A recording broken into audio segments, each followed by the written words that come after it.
There we go.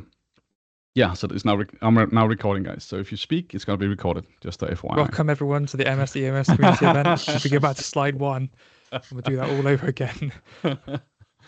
Yeah. Okay. Let's just continue on this one. We have 13 Microsoft employees in here that has the role.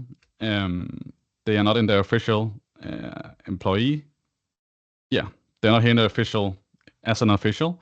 They're just here in their free time. And I know Microsoft, they like to have they focus on being involved in the communities, so they will always be able to help you if there is a reason for it, and you can always ping them and interact with them.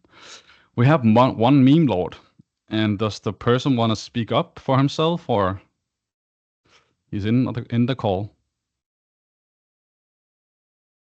Okay, I'm expecting a picture of a frog instead. Just imagine that. So we want to have fun in here. So that's the most important part of the whole community. We're not at our jobs. We're here to have fun and interact. So we actually made a meme lord role, for one particular person, and then we have 1,315 lurkers. So that means that people who hasn't written anything, we're just here to watch. So you can already see that we have about now 2,000 members, I think, and 1,315 of them is lurkers. So many people are here just to hang out. Sometimes they just pop in and there's no KPI to interact to stay on the server. But yeah, that was the numbers. Any questions to this slide? Or if you want to add anything, Lewis or Nicklas? No, I think it was pretty well explained. And I have a quick question. The message count, does it count all the memes that are being sent as well? It does, yeah. Oh, okay. It does. Yeah, so as I saw the invite link was sent, you can join it. You're going to have a welcome screen, a welcome splash screen, and you can then, onboard yourself. I see people cannot see the screen. That thing for all of you. I think the next slide is going to be getting onto the session anyway, right? Yeah. So yeah.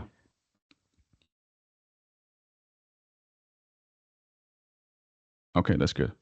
So sessions, a GIF for the fun.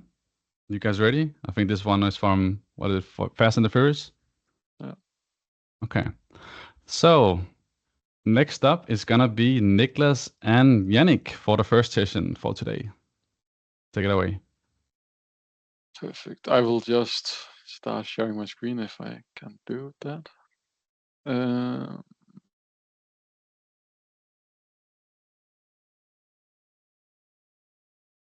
So just let me know when you can see something. I can see. Yep, good here. Perfect. All right. Still loading. Wait 1 second. Okay. I think one of the most important guys that has to view it is probably you. Still loading. I give it half a minute. If not, I will rejoin. Okay, let me rejoin. Okay. Technical issues, huh? Who would have known that?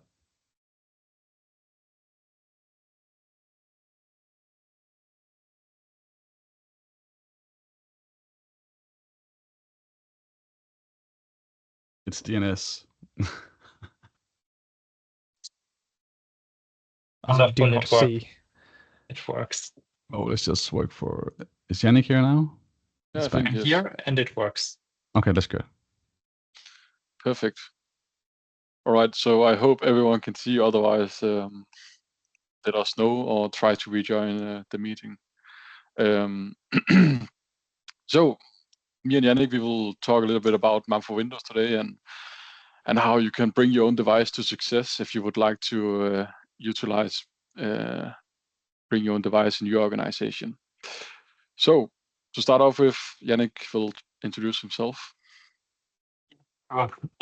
Maybe some of you know this slide. We grabbed this template from the Workplace Ninja slide, but I like it for the introduction. My name is Jannik.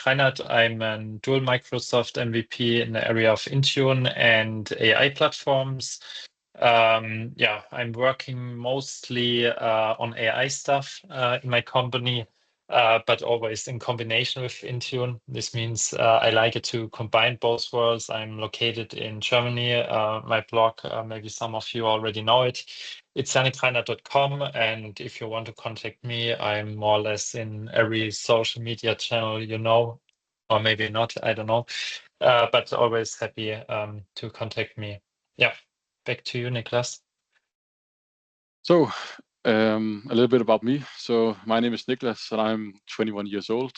As Jonas mentioned earlier, I'm a part of the Student Ambassador program at Microsoft. So I'm also studying data technician, specializing in infrastructure in Denmark.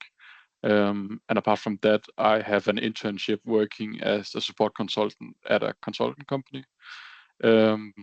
In my free time, I use a lot of my time diving into Microsoft Intune, speak about Intune, and blog about Intune, of course, at my own blog on learnintune.net. I'm also available on a lot of socials. I don't think I'm on every social like Jannik is, but it's close.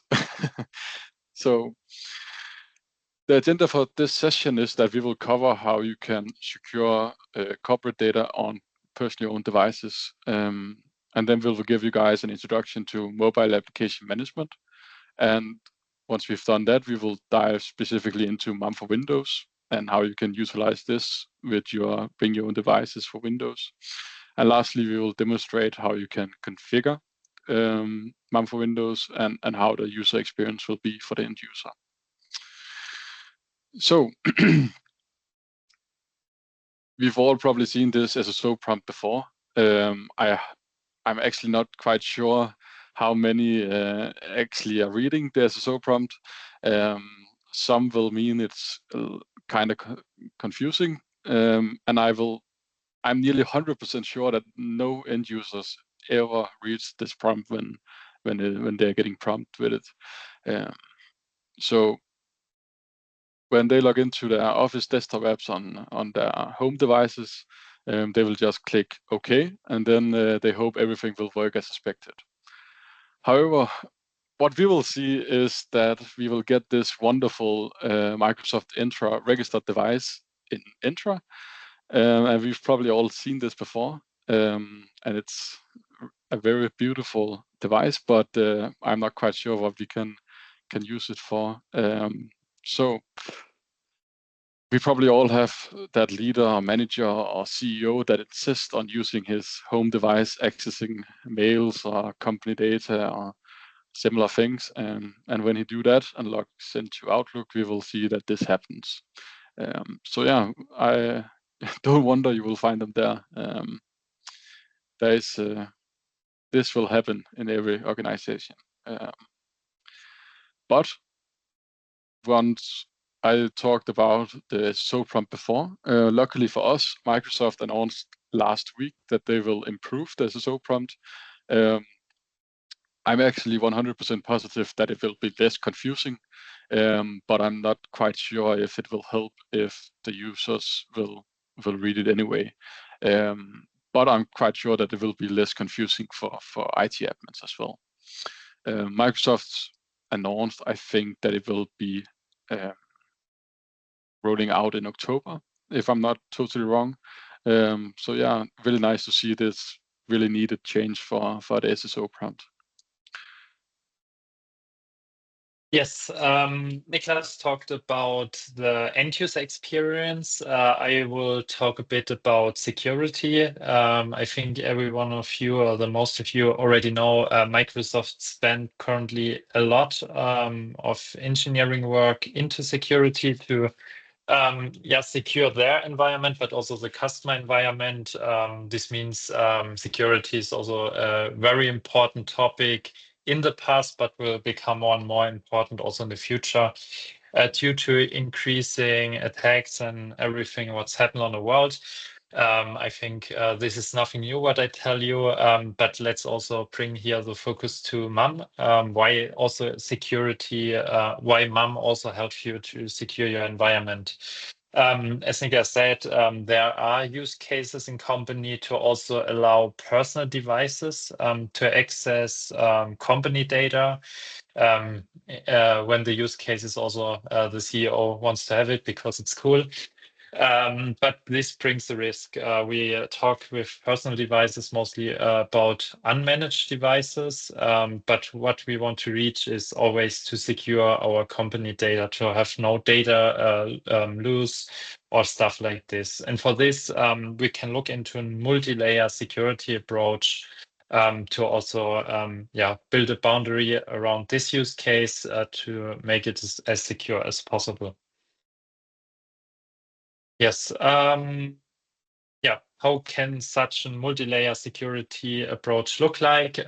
For sure, what should always happen is that you block per default the access to company data only for some cases or only if some conditions are met, like your device is managed via MDM or MRM. We will look deeper in the next slide what MAM really means. It's important that you have a managed browser or your browser is managed to access this information and that you use MFA. On the right side, you see a kind of a pyramid. How such a security layer approach could look like. For sure, the most secure way is if you don't have access and you can't access this data. But below this, we have multiple levels. You access this data with managed device or with managed application. You have app controls or app restrictions, and for sure, hopefully, it's for the most the default to use MFA for the authentication. On more or less every service where it is possible. Unfortunately, not every service supports this until yet, but in a Microsoft universe, it should be the case. Good. Nicklas. So we've talked a little bit about security and how important it's been, but now I think we should talk a little bit about what is MAM actually, and not about the specific platform. So when we are talking about MAM for Windows, we are often referring it to bring your own devices. And how it actually works is that with MAM, you are managing the specific application. So let's take a mobile device as an example.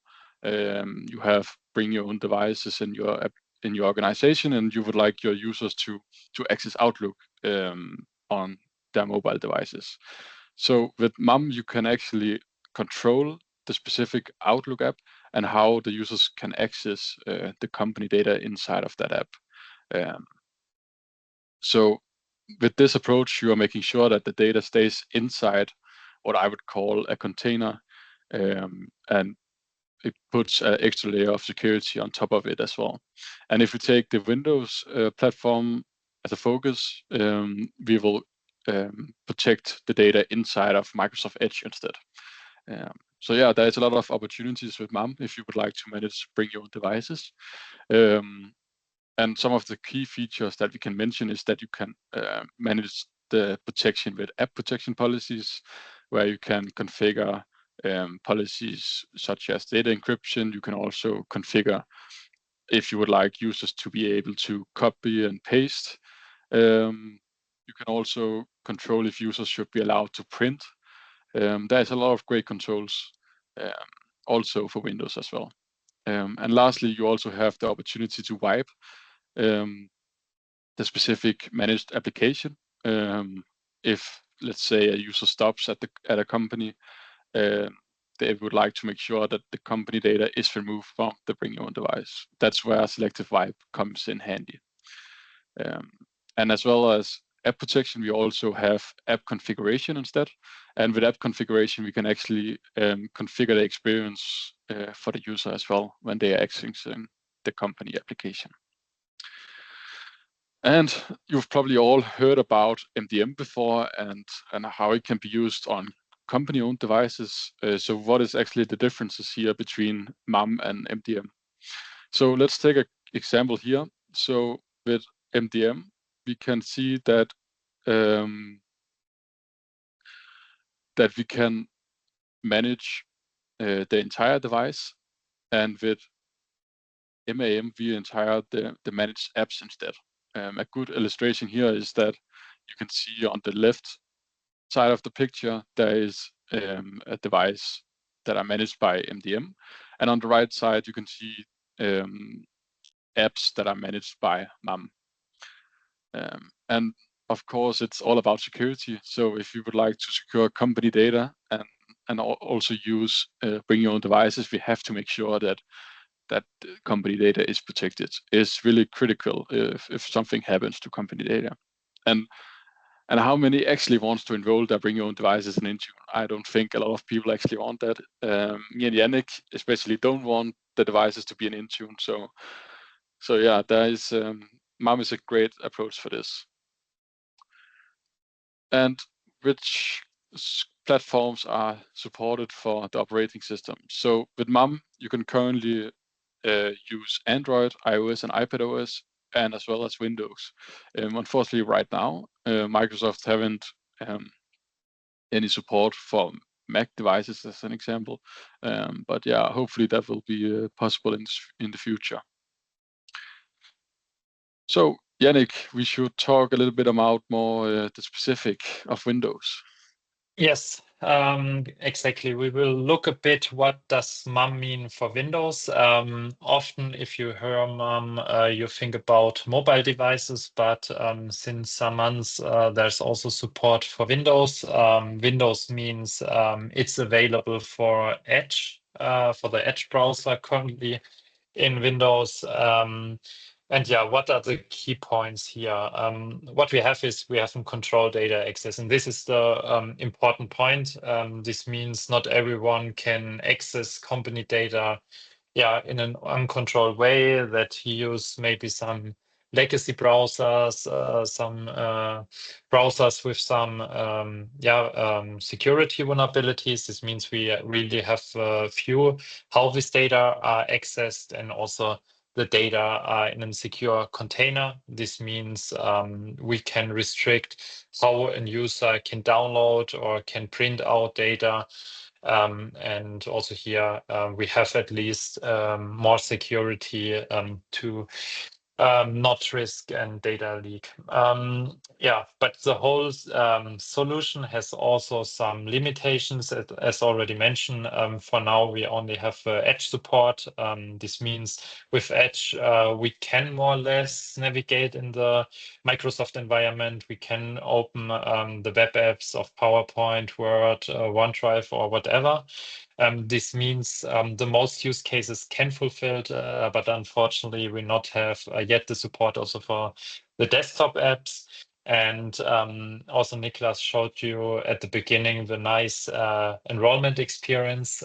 Maybe this experience is not so nice and not so intuitive for the end user. Also, this is something what we see as limitation. Maybe it will improve, but to be honest, I'm also not so the big fan of this new message. But yeah, maybe there's another iteration to make this also a bit more smooth. Yeah, you can jump to the next slide. On this slide, we have a small demo how the user experience look like if a user enroll his device. The first thing, maybe Nicklas, you can start.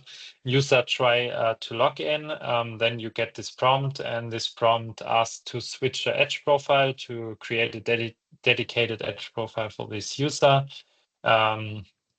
Then it's loading. You can type in your password, make your multi-factor authentication, and then you see this message here. Important to uncheck this once this is done.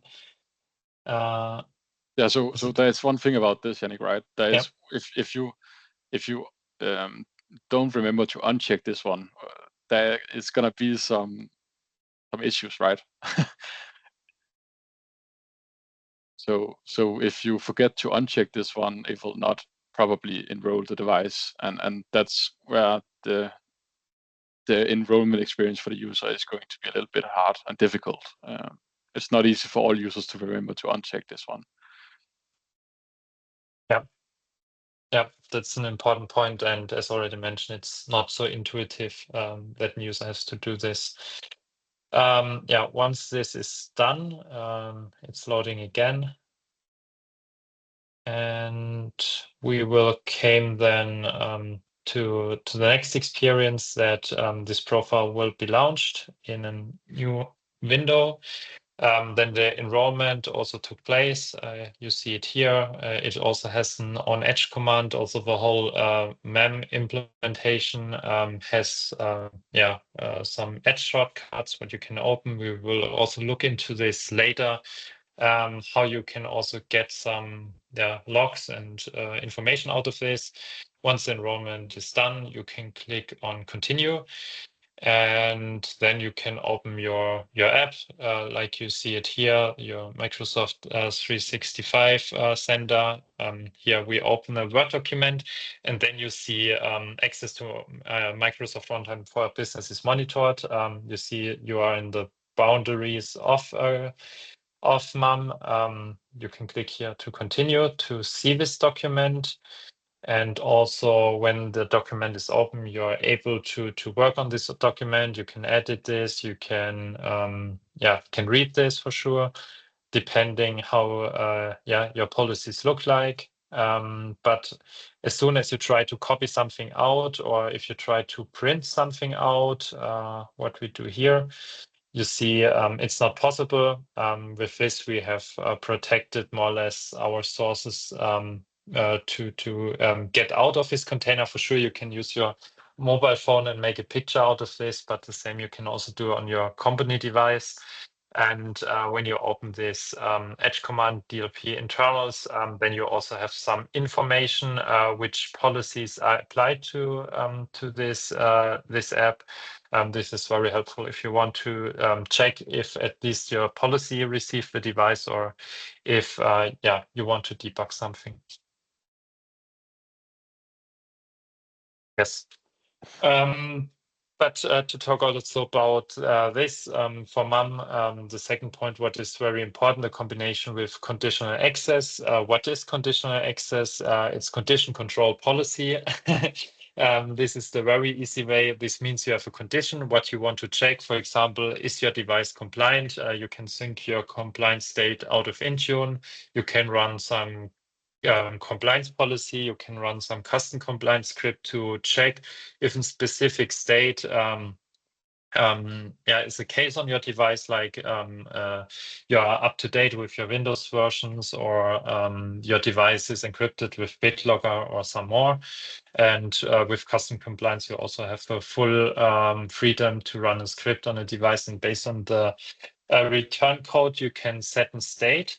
But also there are signals from a lot of other tools or monitors. What you have, for example, you can check on which location or in which network your device is.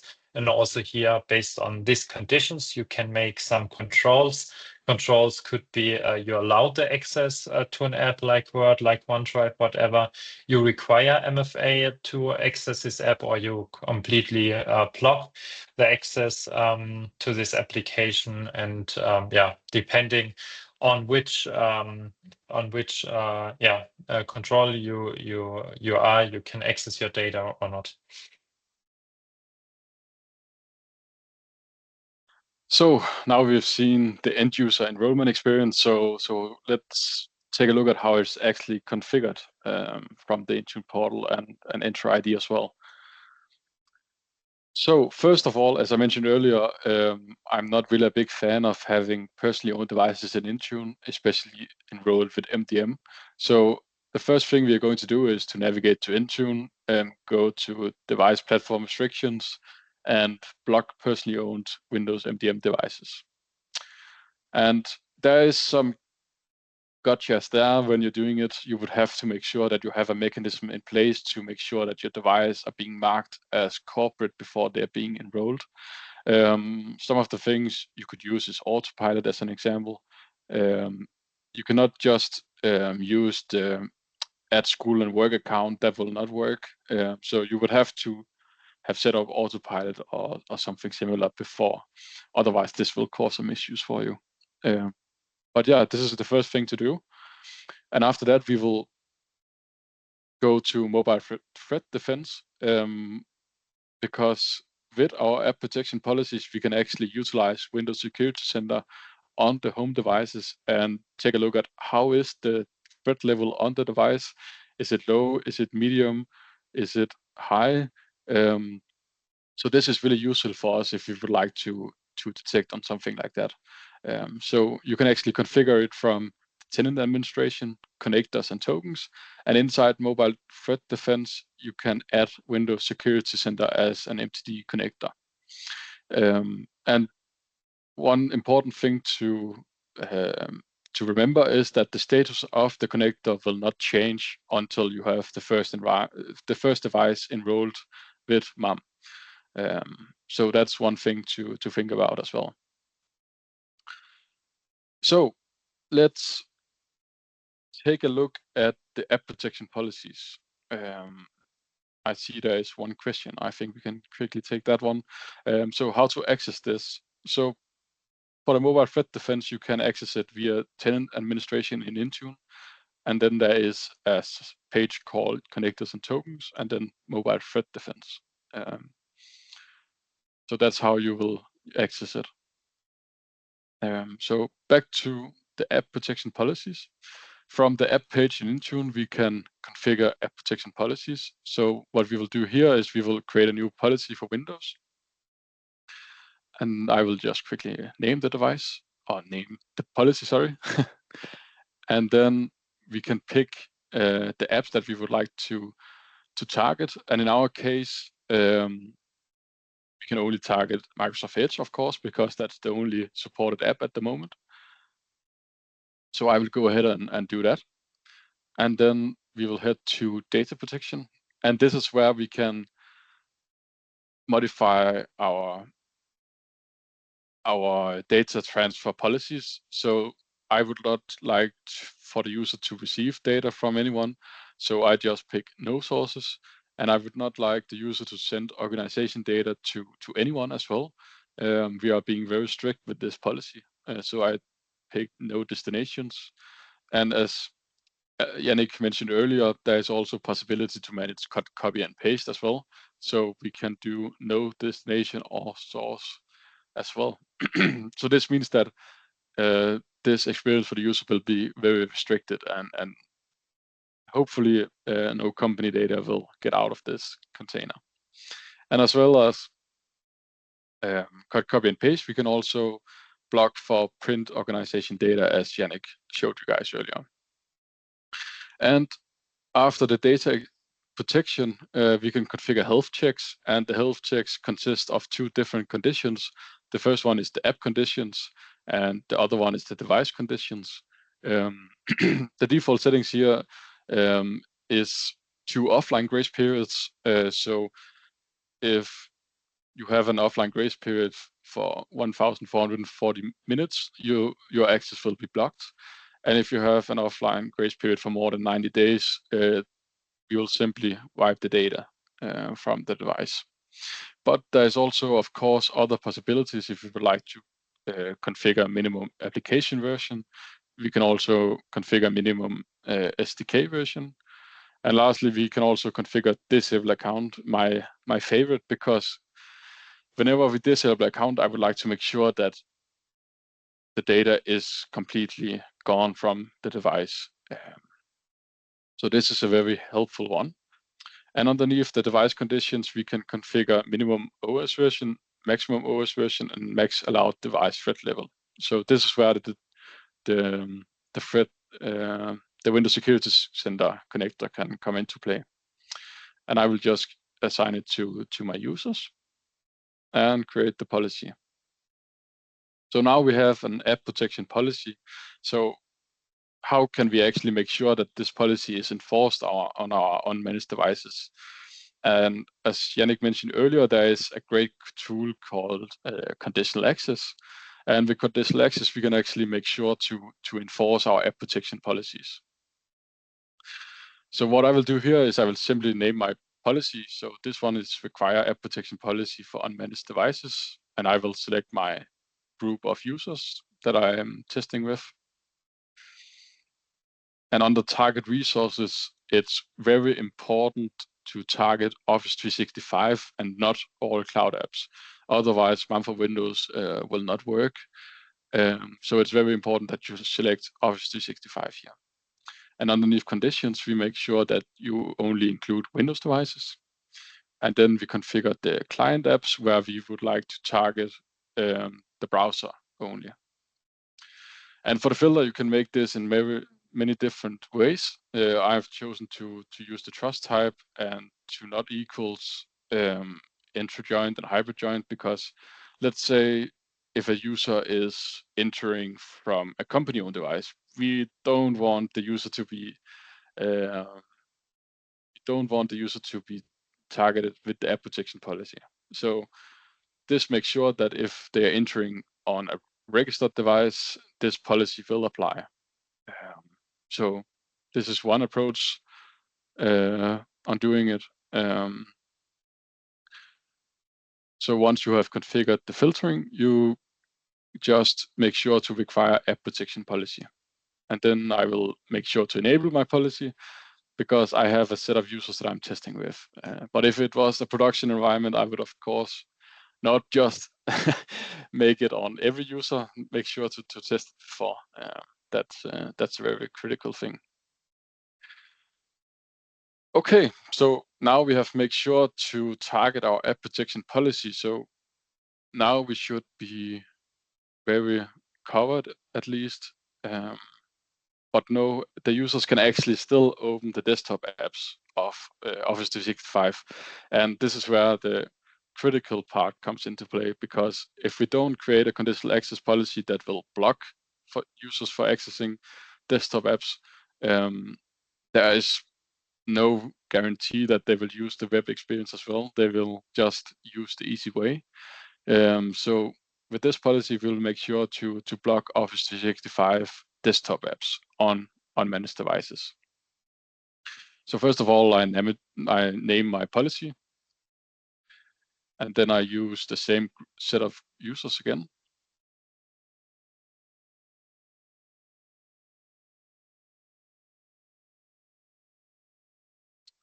And on the target resources, I will just select Office 365 again. It's very similar to the other policy. There is just a little gotcha here. So the first one is the device platforms, of course, where I will include Windows. And on the client apps, we pick everything unless browser. So we make sure to hit or to target the desktop versions of Office 365, of course. And then I will use the same filter for devices as I did before.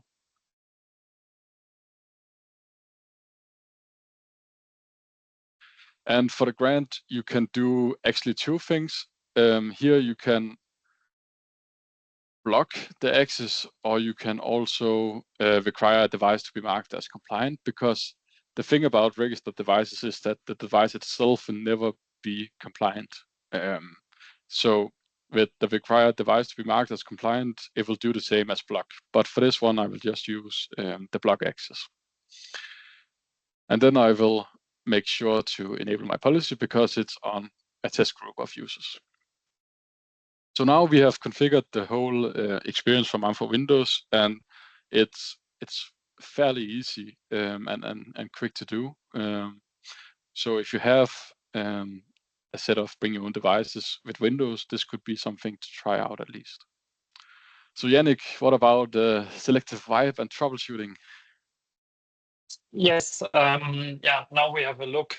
What is MAM? We look at the user experience and the admin experience, but now we will also look what you can do with it and what you can do when it doesn't work or when you want to troubleshoot it a bit. Yeah.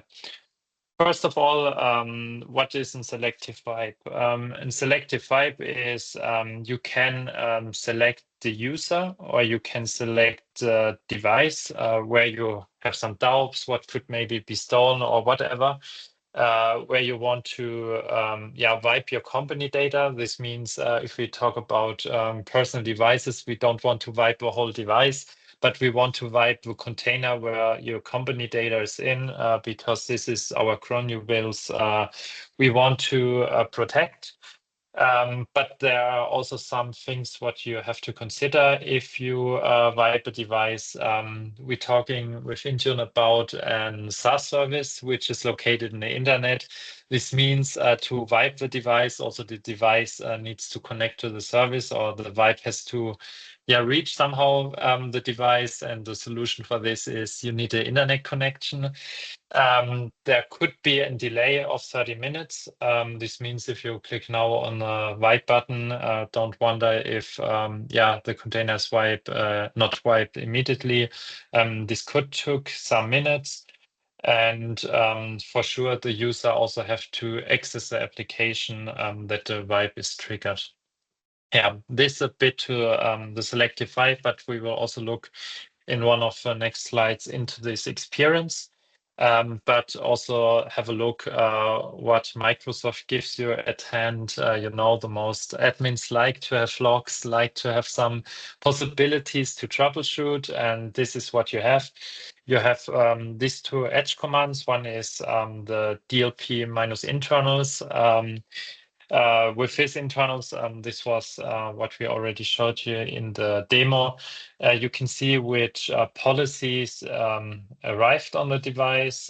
You see also the state of his policies. This is something what you can check out.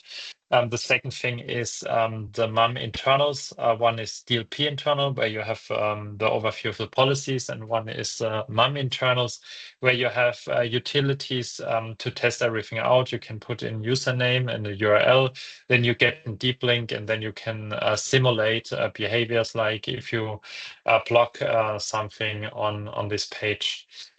And the third thing what we have also MUM logs. You can find this in app data, local Microsoft Edge user data on your Windows. And here you can find this MUM log. Also, this is something where we'll look into.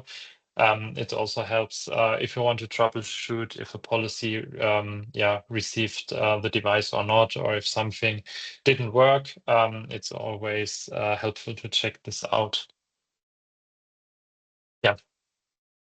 This is a log where I'm talking about. You see, this is a log where a device was wiped. You see received a remote selective wipe command for user for the user guide.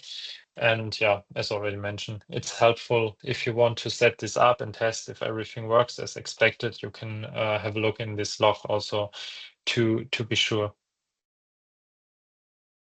And this is the experience. What you can do is to select a user, or you can also select in this window the device which is associated with a user. Once this is done, you see this dialog that the wipe is pending, and as soon as the application was open and the user has connection and receive a wipe, this state will change from pending to successful, and this is the experience what an end user had.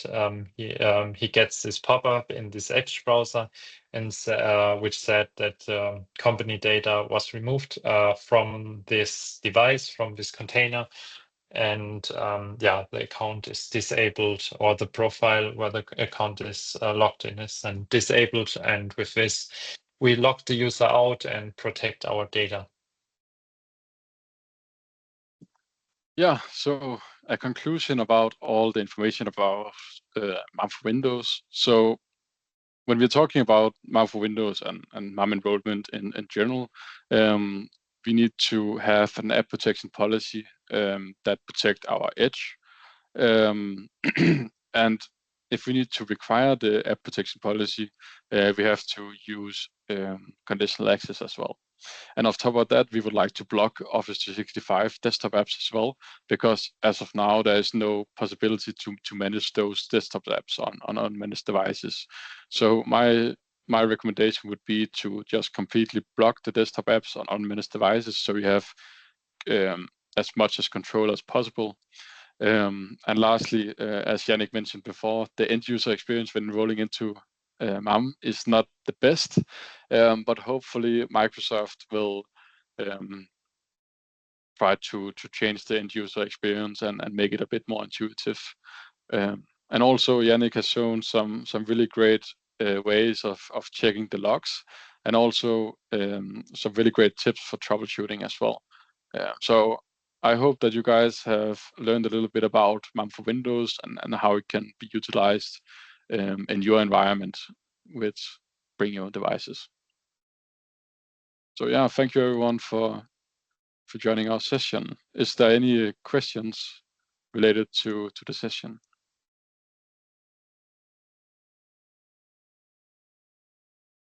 I think if there are some questions, you can raise your hand, and maybe some of the moderators can then unmute you. Hopefully Jonas can.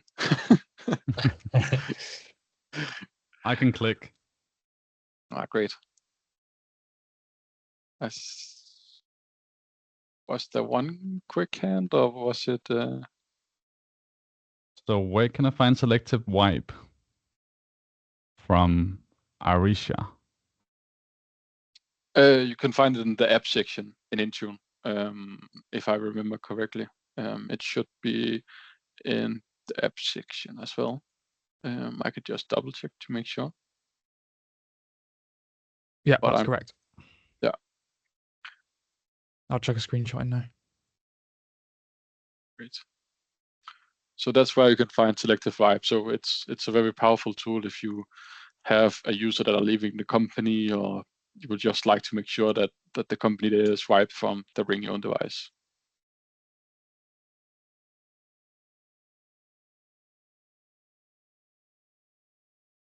Yeah. So, I mean, me and Jannik, we could try to answer the question in the chat if there's anyone. And yeah, I think we will jump to the next one. I had a quick question. I have a quick question. Yeah. So just to sum it up, is selective wipe only possible for enrolled devices? Devices is that the device itself is not enrolled into Intune, so it's only intro registered. So yes, it is possible if it's a registered device.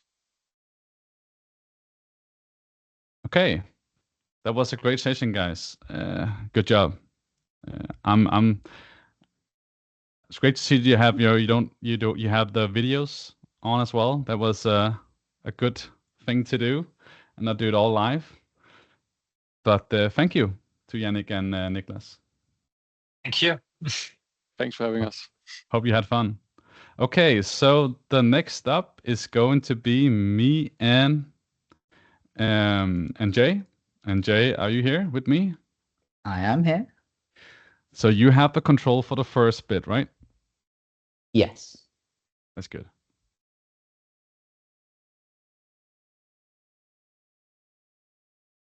Actually, do you want to go first? Your intro is first. I can take it first. Let me just do this, and I do present in Teams.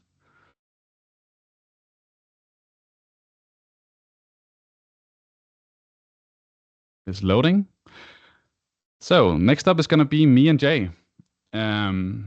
So do you want to present yourself first? You want to present your first, Jay? Yeah. English. Yeah. Okay. So I'm Jay. I am a cybersecurity automation architect at SEC.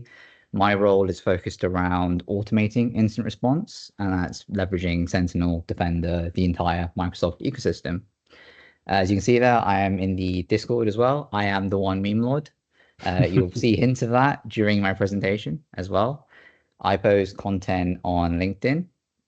Sometimes they're memes, sometimes they're technical, sometimes they're code-based, like GitHub, for example.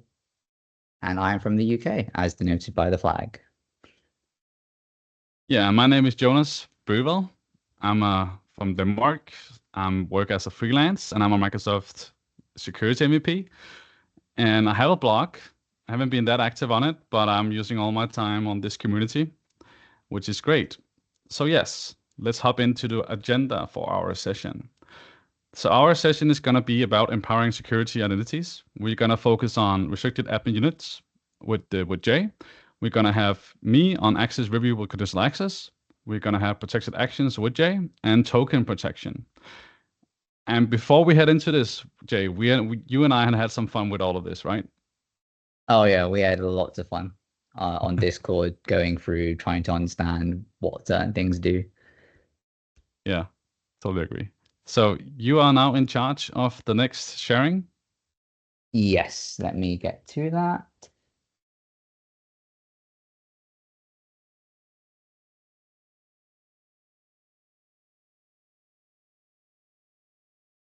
Okay, can everyone see my screen? Yes. Cool. So in order to understand restricted admin units, we first kind of need an overview on admin units. Now, an admin unit is just a container for Entra ID objects. Now, a lot of the on-prem guys in here are probably thinking that's kind of like an organizational unit, and you're right. So when we use admin units, instead of assigning a role tenant-wide, you can assign a role to the scope of the admin unit. So let's say you're a global company with an IT department in each country, right? Maybe you only want the help desk to admin the users in that country.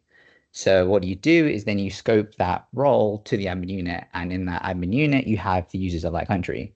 And in that way, that user cannot admin the users outside of that admin unit. Now, note that adding a group to an admin unit does not nest the members in that group. Only the properties of the group will be in the scope. So you need to use a dynamic membership rule instead if you want to add those users automatically. I will show that briefly. So just to recap there, on the left, we have a user admin with the tenant-wide assignment. And on the right, we have a user admin only scoped to Canada in this case. So the user on the left can admin all users, and the user on the right can only admin the ones in the Canada admin unit. Cool. So let's move on to restricted admin units. Now, this is a special kind of admin unit that ignores that tenant-wide assignment. Now, this is pretty powerful when you think about roles like global admin, who cannot be assigned to the scope of an admin unit. Now, the roles must be assigned directly to the RMU for any admin to take place, and I'll show you that in a minute. And you must decide at the time of creation if it's going to be restricted or not. And the only two roles that can assign roles to the RMUs are global admin and privileged role administrator. So let me hop into our dev tenant, and you will see that I'm in the wrong tab. Press start. Okay, so I'm global admin in this tenant, right? In theory, I should be able to do everything, whether directly or indirectly. So I'm gonna hop to admin units, and I've got a RMU with some VIP users in there. And I said, hey, don't touch these accounts. So even though I am global admin, I cannot revoke the session for this user. I cannot reset the password because I do not have a role assigned to the admin unit this user lives in. And you'll see that warning here. So what I want to demonstrate is that if I assign myself a role, then eventually I can admin that user. Now that's going to take a little while. So while that's happening, I'm going to show you the dynamic membership rule. So just pretend that this user is GA. I don't think they actually are, but it doesn't matter. And you'll also notice when I hop to the next bit that I can actually use PIM here as well, right? In this case, I'm just going to do active and just demo. Sweet. So that is now going to be replicating down, and I can show you the other admin units. So in regards to that dynamic membership rule, I've said in this admin unit, I've got users only starting with J. I know, silly example, but it demonstrates my point. So in that rule, I've just said if the user principal name starts with J, or display name starts with J. Cool. And I have another one with a restricted admin unit for disabled users.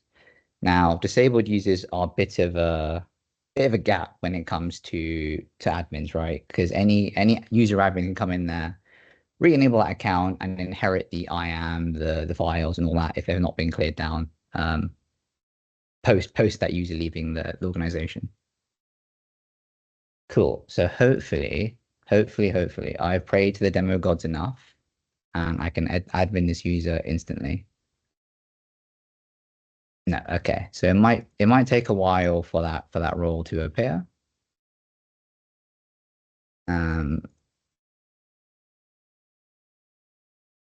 I do have the role. If we go into my entry page, actually, you'll see there the scope is now not directory wide. It's just to that admin unit.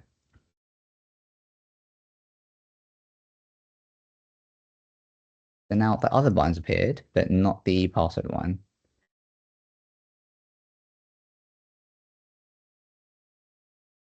Okay, I tell you what, I will go through the rest of the slides and we'll come back and I can show you that while it's still replicating.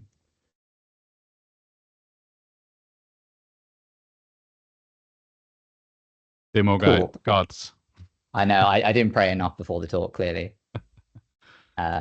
Cool. So what can we use this to prevent, right? So for one, accidental changes. Now imagine, you've got a script to reset some passwords and, you accidentally reset break glass. I know, weird scenario, but it might happen. You can also lock down the ability to make changes upon, VIPs, break glasses, groups. I also came up with a scenario. This one scenario is, imagine you pwn privileged authentication admin. Then what you can do is you can reset the break glass, and then you can walk past all conditional access and basically become global admin, right? Because you've reset the break glass, which will have global admin. But now we're using a RMAU. There's only two roles that can add an assignment to the RMAU. One is the privileged role administrator, which can already assign themselves global admin anyway, and global admin, who can get around everywhere anyway, whether directly or indirectly. So just to recap there, the tenant-wide assignment doesn't matter against AUs, but it does matter is ignored in RMAUs. And I've stolen this diagram from another article that came out quite recently. There's a few quirks at RMAUs, and I've noticed quite a few actually. So we'll go through the licensing first. The first is it requires P1 for each admin assigned to the RMAU. However, users inside the RMAU do not need to be licensed. RMAUs are still in public preview, and so is the dynamic membership rule against admin unit. So I think RMAUs have been in preview for a year, and dynamic membership groups have been in preview for like 1.5 years. The groups inside RMAUs cannot be managed by PIM or entitlement management, and this will lead into Jonas's section in shortly. Groups in RMAU cannot have their membership modified by group owners either, which is another kind of like weird quirk. Now, there's more than that. So I've noticed that you cannot revoke the refresh token for users inside the RMAU if you're using application permissions, but you can mark them as compromised by the application permission. I do not know if that is intentional or that is just a consequence of it being in preview. I couldn't tell you. Now, only a GA or a priv role admin can remove a user from a restricted admin unit as well if you're using that assigned membership and not the dynamic one. I've also noticed there's a hidden membership parameter. However, it's not documented, and I'm not going to discuss it here. I don't know where that's going to come into it, whether you can hide RMAUs or not. And I found 2 issues in documentation which did not reflect what I experienced. So I've actually opened up a pull request on the GitHub to ask a bit more information about that. And hopefully I can do this demo now. And if not, I will pray to the demo gods while Jonas does his section. I believe. Hey, there we go. And now I Yeah. can reset the password. Awesome. Back to you, Jonas. Let's come off mute first. There we go. Let me press present.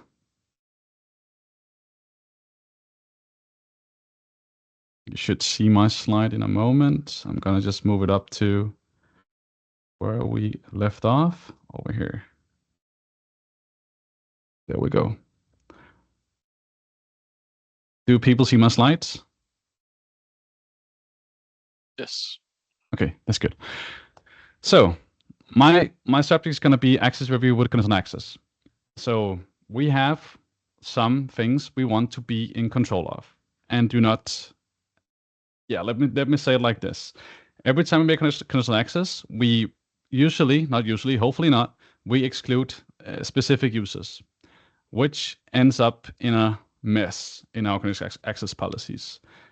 And I recommend, as I always do it on groups. So figure out what scenario it is they need to be excluded from, and if they need to be excluded, always make sure that you are able to remove them from the group, and therefore also the conditional access policy. So this will mean that we want to prevent that we get security gaps, excluding users from conditional access, because it weakens your security. And these policies are designed to ensure that only trusted users and devices access your systems. When someone is excluded, they bypass these protections, potentially exposing sensitive information. And we also have lack of monitoring. So once a user is excluded, it's easy to forget that they are not being monitored under the usual activity or unusual security policies. This could lead to long-term gaps in security that are hard to track and address. Compliance issues. I'm just seeing the chat. It's good. Once a user is from lack of monitoring, once a user is excluded, it's easy to forget that they're not being monitored under the usual security policies. They could lead to long-term gaps in security that are hard to track and address. Compliance issues. Some regulations require strict control over who can access sensitive data. By excluding users from conditional access, you may unintentionally violate these regulations. And the last one, undermines policy intent. So conditional access policies are there to enforce consistent security across all users. I think you get the point now of what I'm trying to address here. So do not exclude specific users. Let's go for the next one. So access review. So if you have a user inside a group membership, normal security group, I'm going to show you in a second as well. Access review has a lot of capabilities, but the one I'm going to focus on is removing a user from this particular group. So if people are now a member of the group, because they're now being excluded from the conditional access policy, they now can become a stall member. And we need to have a life cycle about it. As you probably already know about device life cycle, this is also user membership, group membership life cycle. And Microsoft have made a dynamic system to help you with that, so you don't come into all those things we were trying to prevent that I just talked about. If a member is a user is a member of a group, it comes into the life cycle and it report the user to the admins, the status to the admins. It are able to request sent to the users and resource owners, review core memberships, etc., etc. And this just goes in a loop. So you can always extend the membership of this particular group, which means you are now excluded from the conditional access policies for minimum of time. And the next one I'm going to show you here is an example of how it looks inside the portal, which means that let's say you're a member of a group, and the result is you now want to have an overview of the members. You're able to see who has the membership, how long they're going to have the membership, and if there's a recommended action, and what the applied result is going to be when you as admin go in and review the membership. I think there's a slide in the back. That's unfortunately, but this slide in the back was going to show you all the things about guest accounts, which Access Review can also help you with. So let's go into the portal real quick. Let me just share my screen, and thank you so much for that comment. So you should see my screen now. I have already made, you can use favorites. People normally don't use them, but I use them for this session because Access Review is going to be all the way down in identity governance. And in here you can see access reviews. And you can also already create a few groups. And if there wasn't any actions to be made, it will be a warning sign over here, actually telling me there's no actions to be made for this particular group. So you're able to create a new access review here. Let me just go further into my screen. You can always you click on Teams plus Groups. You pick Teams plus Groups. You find the group inside your tenant that you created and excluded users in this example. You are then able to go next.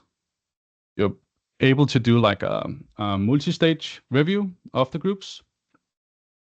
And you can make selected groups owners or selected group users or groups to be the reviewers of the membership. So I think you get the point of where I'm going with this. So this is actually a flow that Microsoft have made for us to be like a, the cycle of being a member of a group. Let me just see if I can go to the next one as well. I know there's a setting I'm missing. I think it's this one. Nope.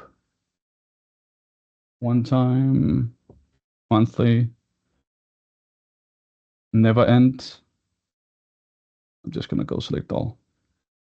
So you have all these stages that you can configure for your reviewers. Second stage, first stage, and the final reveal of the review result. You're able to also apply results to the resource, which means that you're able to make the computer, the AI, not the AI, but Entra, to actually have be able to make the decision for you if the reviewers do not react. And we want to end up with removed membership from the resource. You're also able to block users from sign-in, etc., etc. But the main core thing here is to remove users from the group so they're not excluded from the conditional access policy. Yep, that's it over here. I'm gonna stop my sharing. I'm gonna go back to my slides. I'm gonna present again. I need to jump forward to the correct slide. Here, I think it is, yeah. So next thing is gonna be the licensing. Access review is inside Identity governance, as I said, and it's found inside the Entra ID P2 licensing. Also found inside the standalone license, which is the Entra ID governance, included inside the Microsoft 365, E5, and Entra ID suite. You can also buy the Entra ID standalone license, which are not included in any bundle licenses. I particularly see that people are going for the Entra ID suite because now you have the global secure access, the SASE solution from Microsoft, which I'm also going to address in the later slides when I come to token protection. So yeah, getting there is possible, but you need to make sure that you have the Entra ID P2 at least, which people normally have if they take just some of the security features seriously. Okay, what is the pros and cons? So the biggest con for this one is that this is something you should put into your processes, and it's important that you do not just do it just for, you need to integrate it. So if you don't integrate this into your day-to-day process of people being excluded from policies, we can then go and say, hey, so how do we prevent people from not being excluded? That could be what Jay just talked about, or we'll be doing next up, is about protected actions. So every time you exclude a user, you're able to do something with the protected actions so you don't get excluded. And the pros for this is that you're always sure that you're regularly reviewing all of these members of the groups which are excluded. And it prevents that we don't have any oversights that could weaken our security, because one member that is excluded could be the deficit of a whole company, because ensure that you don't have anything out of scope. And the best part of this is that it can be automated, as I just shown you with the access review. So it saves us time on manual checks. Okay. And I know the thing I also want to talk about is that, yes, I know we want to have one pane of glass, and I think it's just become one pane of, multiple pane of blades, I think. So maybe you can do some extra with the Graph API and do, I think Jay, he learned me about adaptive cards at one point. Maybe that could be a thing as well. But you can use the favorites button inside the intro portal.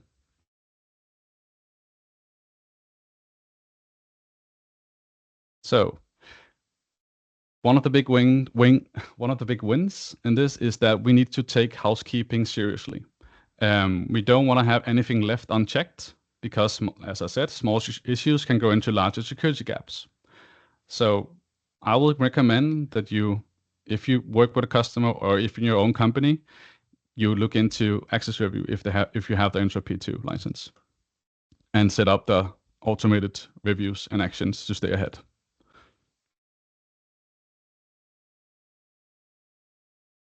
That's my slide, Jay. Now it's your turn. Back to me then. I've been praying to the demo gods in the meantime for my second demo. Right, protected actions. Now, this is a guardrail against actions being taken in Entra by applying that conditional access authentication context to the action, independent of how that role is being used or how the user was given the permission. There are 18 actions that you can select for protected actions, and most of these have the ability to cause business disruption if done by an attacker or insider threat, etc. So example there, a conditional access to block sign-ins, deletion of a cross-tenant access policy. Let's say you're kicking the incumbent SOC out, for example. The actions also allow attackers to create a persistence method. So for example, creation of a cross-tenant access policy or modifying conditional access. Now, let's see if I prayed enough then. So I said 18, but you'll notice that I actually have 17 selected. So I've actually excluded one. And what you also notice is that I have 2 contexts and I've changed them around, right? So the point is you can have multiple authentication contexts, 2 different actions, right? So in this case, I have a context of phishing resistant and SIF for the creation of a policy, but in some other cases, I said only the phish resistant with no SIF. And if I click on this, okay. So I'm already being hit by that protected action, which is fine. So now I'm going to be forced to reauthenticate, even though I have a valid FIDO claim. I'm being forced to reauthenticate to even view the details of conditional access there.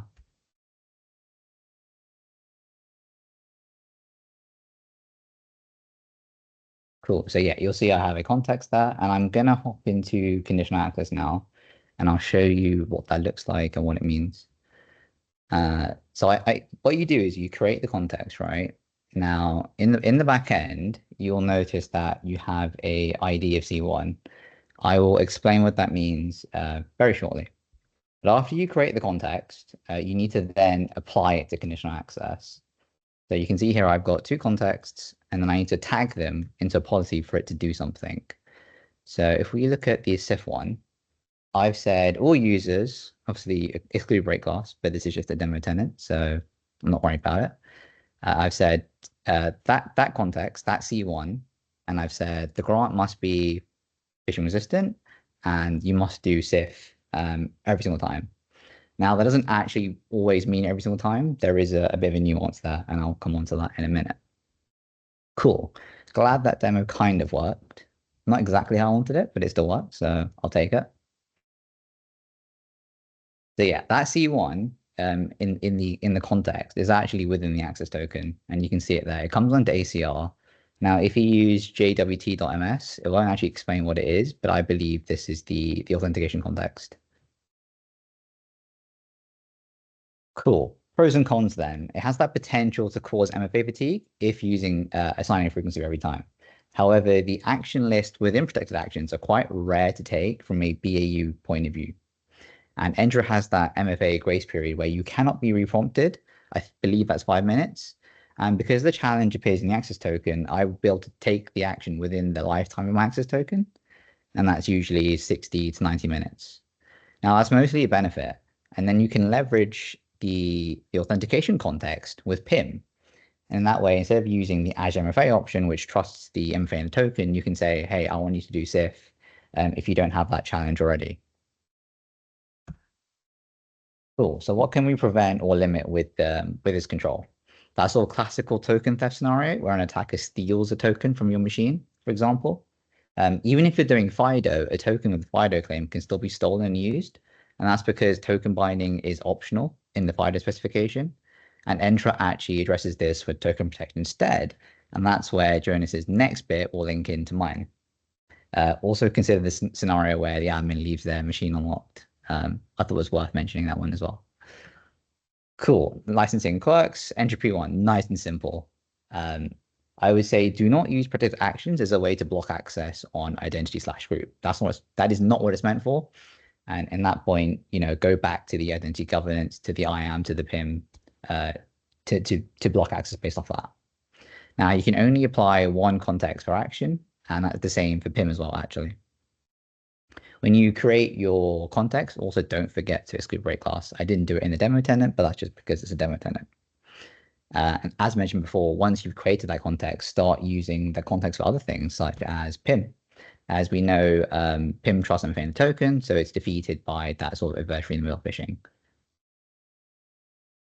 Cool, back to you. Back to me. Back and forth, back and forth, back and forth. All good.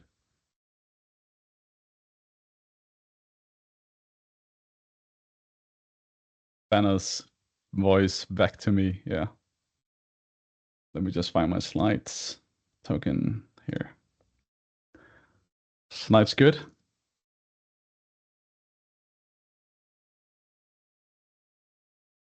You all see my slides? Yep. Yeah, good. So, token protection. That is not the slide. Let's go back. So, token protection. It was first seen at 2023. And it was public preview announced at the Microsoft Secure event. And it's therefore to protect against malicious attacks. And it's hidden inside the Entra P2, which is like, you can see on my camera, it's like, oh no, why is it hidden inside Entra P2? Let me just be honest with you guys. I don't like it to be hidden in the Entra P2. Keep in mind that it's in public preview. Yeah, keep that in mind. And I can already tell you that going into token protection has been a ride. I learned a lot. I'm sure that people on this event knows a lot more than I do on token protection and tokens in overall. So let's continue. So Microsoft found out that, not to be a surprise, that token theft is below 5% of all identity compromises, which is surprising because it's probably not going to be like that in the future. Detected 147,000 token replay attacks. Yes, I could say the number correctly. A 111% increase year over year. So that just means that we're gonna see a lot more of token attacks overall in our environments. So as I said, this is not simple because this slide is gonna tell you, if you haven't looked into tokens at all, this is gonna be a little bit confusing because there's so many words to be said. Short terms and crossovers and token theft, reply attack, session key. You probably know all the attack methods, Jay, more than I do. So we have all of these things, and the simplest thing I can see as thinking about this is layers on top of layers. But it can quickly merge and get complicated quickly as well.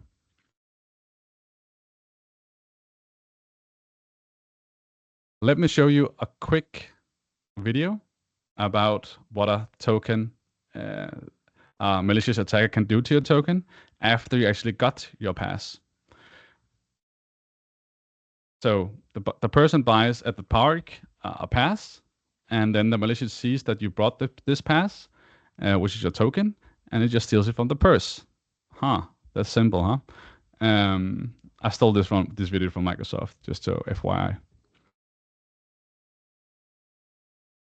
A token theft is also from Microsoft. A good example of what it is. It is a malicious, you access a malicious site. Something is malicious installed in your personal computer. Personal and corporate credentials are then, let me just see if it pops up here. It's a GIF.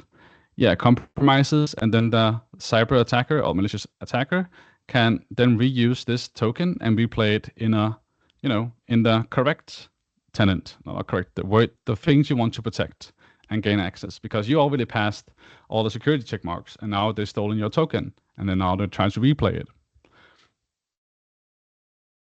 Token protection. So token protection is when it's cryptographically, I hate that word, is that when the token is stolen, but is already cryptographically bound to your device, and the malicious actor or attacker then try and you reuse it to our cloud services, to our data. And we have all different attack methods out there. We have this. We have attack in the middle, attack ATM, as you say, Jay. And real world example could be that a hacker sets up a fake login. We assemble the legitimate service, like Microsoft 365. And when the user logs in, the authentication token is intercepted by the attacker, who can then try to access real service. We also have replay attacks, session hijacking, etc., etc. But keep in mind, this is a stolen token from a device that is now being used on another device, on the malicious actor's device. So what do we want to protect? To make this simple, we want to protect our tokens. Of course, we want to protect them because that gives us access to our data. And tokens are, in a simple view of it, or understanding of it, is access tokens are short-lived, but gives you access for each application. Refresh tokens has a longer lifetime, but are used to request access token for each application. So imagine that you didn't have the primary refresh token, which is stored in your device and gives you the access to the centralized refresh mechanism to gain access tokens. So basically, the tickets, the PRT to our theme park, the data. Microsoft have made this PRT to make it simpler for us, as for the users, to pretty much give us SSO. If it was not in place, we would get prompt each time we had some kind of access to an application that wants to have a access token, which you get after you provided your session key, or you left up to the session key, and you get the access tokens, and then you have a refresh token. But that prompt will be hideous. It will just make us fatigue, like in no time. I remember when we had MFA back in the days, it came out, you had a conditional access policy, just said, hey, prompt users for conditional access or for MFA. And people got tired of MFA prompts. So then we have the identity protection with user risk and sign-in risk to make it more dynamically, which I'm also going to address with the conditional access evaluation. Not conditional access evaluation, what is the name? CAE? Continuous. Yeah, continuous access evaluation. Correct. So unprotected access token on your device, we tested it out yesterday. Like we used 4 hours, right, Jay? Yeah, about that. Yeah. So we used the token finder with Python on an unprotected access token. And I'm going to tell you how you can then make it protected. But this is a device that is not enrolled, is not joined, is not registered or anything. It just accessed one of our OneDrive files. Just access OneDrive application. I think this is for OneDrive and Outlook. Yeah. So if you access OneDrive and Outlook, you get a prompt, and you adhere to the content access policy if you have them. It's just an MFA prompt or whatever. You then live up to that, and you get access token on your device. But since it's not registered or joined or anything like that, it's going to be an unprotected token. So to make sure that people also understand how this can happen is that we always need to think of malware needs to arrive first. So, and it usually happens by the browser, but also software. So we need to ensure that phishing is a focus in our environments. We need to educate our users if something slipped the gaps. So don't trust blindly on anything. We need to enable security on devices, and we need to enable MDO, MD, MDA, and intra-ID protection. All of this will be the best way to prevent something to arrive and a potential steal for reuse our tokens. So we need to reduce the token theft. We can do that by device registration, and /joint with Entra ID. We can ensure the PRT security with device level security with Intune. We can protect PRTs with content access evaluation. With Entra ID protection. We can protect the PRTs with token protection with inside Entra ID protection as well. So what is token protection? The best way of saying it is that it's a face on the ticket. So if you go up to the right and you show the ticket, the stolen tickets from the malicious actor, and he shows the ticket to the right officer or whatever you want to call him, and there's a face check on it, and it doesn't adhere to the person showing it, it will then by default be a decline. So it binds. It's in preview, by the way. So it binds the PRTs, the tokens, to the device, so it cannot be reused, and it can be enabled with conditional access. And I've found out that it has an issue with working with VMs. So you need to think about excluding the IPs. And I think you had something to say about that, Jay, right? I did, and now I can't remember. Yeah, it's fine. I'm just calling you out. It's my bad. So on my screen, just for a quick example of where you can configure this. So inside our tenant, look, I made it favorite conditional access. Inside our favorites, inside conditional access, we can create a new policy. Oh yeah. You're being hit by protected actions. Protected actions. There we go. I'm just gonna do it on my other screen. Oh yeah, that's fine. It's a demo tenant, guys. Scan it if you want to.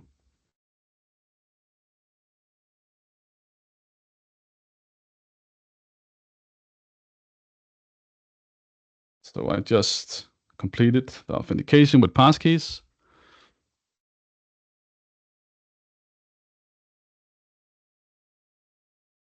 I create my policy. Yeah, use this without Bluetooth, yeah. Not gonna save this one because this one is gonna break a lot of things if I did. I'm just gonna go and show you where it is. Yeah, so right now it's grayed out because I haven't approved to the conditions. It needs to be on Windows first, by the way. It's not supported on any other platforms. I know Microsoft are working on it. But in here you can require the token protection. Right now it's only supported for very few apps. But in here they are telling us to test this. They're telling us to do Exchange Online, SharePoint.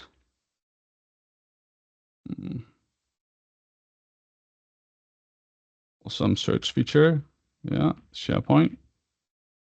There we go. And then you press conditions. You include, you say yes, you say Windows, and now we should have it available.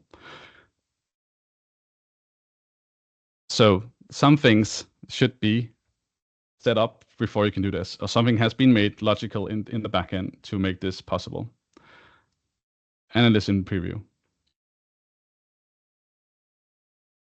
Let me just stop that one, go back to my slides. Present in Teams.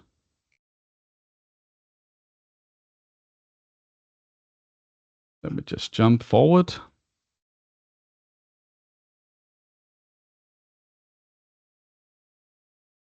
That was not the slide. Yeah, this one. So my learnings from all of this. So many things to protect our tokens are in preview, just to be frankly honest. It's not simple to understand with the many different products, but my simple way, I'm reading up for my slides by the way right now, but my simple way of understanding is to think layers and prevent arrival and protect the tokens. And we can do many things today to prevent arrival and protect the tokens from malicious attack or /actors. We have right now the possibilities to use continuous access evaluation, which is enabled by default. But the thing is, yes, it is enabled by default, but it needs to be, it depends on the developers. So the developers need to go in and say, hey, we need to support CAE, continuous access evaluation. And not that many app supports CAE yet. And the same thing will now happen with token protection. It depends on the developers. And Microsoft are not in the state yet. And they are, I know they're working on it, and I know they are working fast on it. because it is an important part in our defense. So the only thing I can keep in my head, in my mind, for my learnings, is that we are right now back to network. So as you know, the CAE with strictly enforced locations. So I will look into, besides reducing the token theft possibilities with device security and enroll our devices, etc. I will look into CAE with strictly enforced location, which is in preview. So I will call that signal revoking, as it is with identity protection. So a signal needs to happen first on the device or from Entra, and then it needs to like react on this signal first. But as we know, the new SASE solution from Microsoft has now come into, I think it's in global, it's in release right now, not in preview anymore. Yeah, SASE, Lewis, correctly. And combine it with CAE, with real-time revoking. But if you don't have the network revoking, but if you don't have the Entra ID suite, you should then look into the strictly enforced location. And they have made a really good workbook and things where you can see where people actually access your data from when they authenticate to Entra. And the strictly enforced location is inside our Entra P2, I think. Or is it P1? I actually can't remember this one. Where is it located? It's Entra P2. Thank you, Matt. It is P2, yeah. Yeah. So it all comes down to our network, because network is first before we actually communicate with our application. So we present our network and then we talk to our applications. So yeah. I've seen a video about what you should not do, just for FYI. I've seen this video, and I'm not going to call anyone out or anything like that. I'm not like that, but I'm just want to put some focus on what you should not do in a conditional access policy. You should never have too many conditions, as we also had a good talk about, Jay. Yeah, definitely do not do this, please. I will cry. So Jay will cry, and we don't like great crying. Do not mix conditions, especially not user risk, silent risk, and insider risk. It will just make you less secure. So if you want to learn more about this topic, you can read about the Microsoft article, Break the Token, Theft, Cyber Attack Chain, and token is mentioned, just a funny little quirk, 156 times. So you will get tokens, you would dream about tokens, as I have. And John Saville is always good to make his saying on how to explain tokens, and you can find it on his YouTube channel. So that was my slides. I think I survived this, hopefully.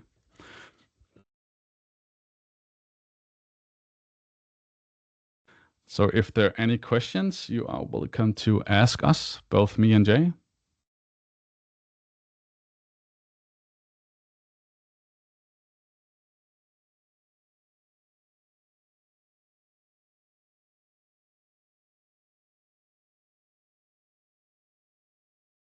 No questions. Anything you would like to add, Jay? No, I don't think so. But I know Lewis is in the chat. He said, great point about mixing with conditions. So yeah, maybe you just add there. Yeah, when you mix conditions like that, that's an and, not an or. So then you've got the sign-in risk of high, you've got the user risk of high, and insider risk of whatever it is in that policy, which is basically like an impossible condition. So that policy will never take place, pretty much.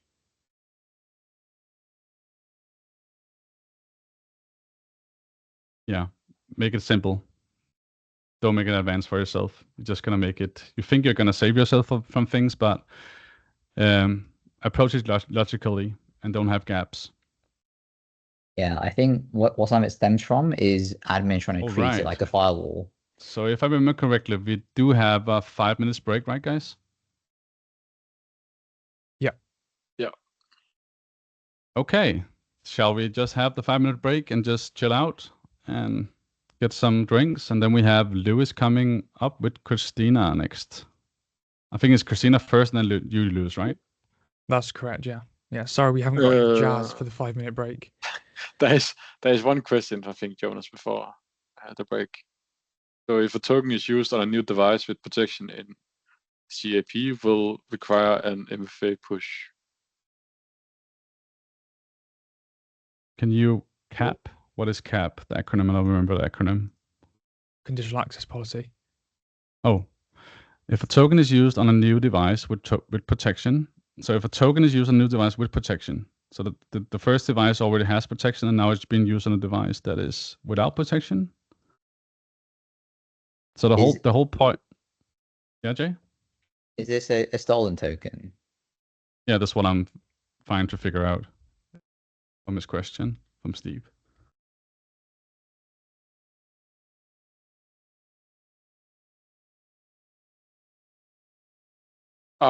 He's asking like which protection in the conditional access policy will require an MFA push notification. So which protection will require MFA? Anything you want to add to this one, Jay?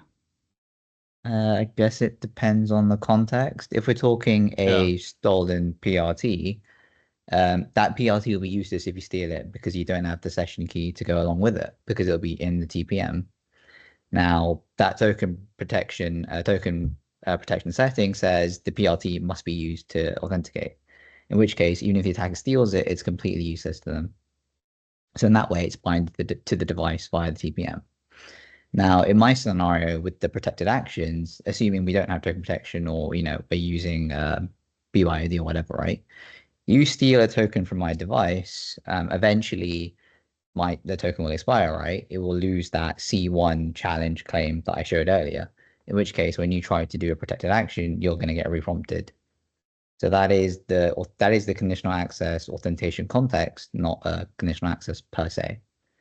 But there are literally hundreds of things you can do to protect against that kind of stolen token. We mentioned one already, the continuous access evaluation, where you alert on the events, whether the account's been disabled, compromised, whatever, or the tokens being used in an IP range that isn't allowed by the strictly enforced locations.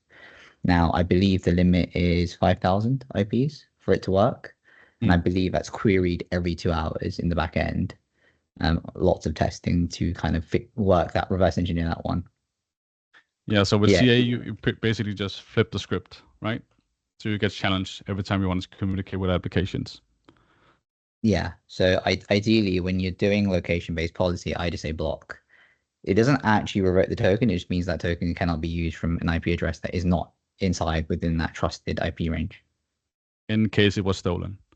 Yeah, so basically it's useless to the attacker. They can't use it until they're on a trusted IP, which means they need to pivot into a network-based attack, which basically, slows them down immensely, if not completely stops them. Depends on who you're up against, really. Yeah. Okay. Should we take the break and get back stronger? What country is better, Norway or Denmark? That's a big question. Okay. I'm going to say Denmark, of course, but yeah. Depends how we're summarizing this. Like, are we saying it on terms of who's got MFA enabled? Like, which one would have more? Or who use access review for their groups and when they exclude people in their conditional access policies. Yeah. Actually, it's quite interesting. I've been to events in the US and in Europe, and the common theme seems to be that the people in Europe are further ahead on their modern journey than people in the US are. So I'm not sure why that is. Maybe it's because they're not typically not giant multinationals in Europe. It kind of stems from American businesses that have been there for 30 years, and so they've got a lot of technical debt, which prevents them from doing all the modern stuff as quickly as Europe. But I don't know if anyone else has noticed that. I have noticed the technical depth, and that's why I also like access review. For example, like in my demo, you're able to get a good overview of who actually is supposed to be a guest account in your tenant. And you can use tenant restrictions, and you can use all of that. But if you're at a point where you need to like go back and see how many guests you have and how to access your environment, access review is just for you. That could ease some of the technical depth that you have from identity perspective. Yeah, and as Steve is mentioning, it's carrying too much legacy tech. So yeah, and it takes some time. I mean, I think for those that were at MMS, it's crazy to hear about all the people from the US that are not using Intune as an example at all, nearly, but are still using SCCM. So it's Let's not have that debate on this. It's a long journey, right? Yeah. Next, we'll be talking about hybrid join, and this is not the session for that. All right, guys. So let's just call it for 5 minutes. I'm gonna give you all a break in your brains. Yeah, 5 minutes from now. Yeah. I'm gonna get some water. See you in a moment. We'll take some Q&A in the chat as well if anyone wants to ask about what's been discussed. Next session, we don't have one scheduled just yet. To be honest, and to be rather candid, we were hoping this one, if it goes well, which it seems to be, then we'll get another one scheduled as soon as possible. If it was a giant flop, we might have reconsidered how we did it. But, you know, more than 10 people here is a success for me. But we are looking to get a small in-person event in the UK early next year. We don't know where it's going to be yet. It might be London in the Paddington Reactor building. I'm just talking to someone at Microsoft to try and get the room booked. But they need quite a lot of notice, and there's quite a lot of user groups that go there.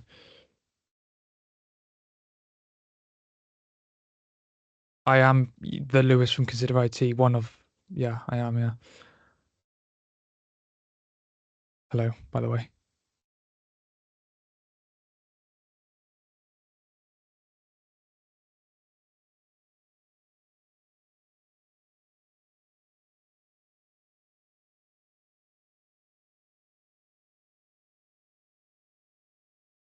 Yes, well, I am enjoying it, yeah.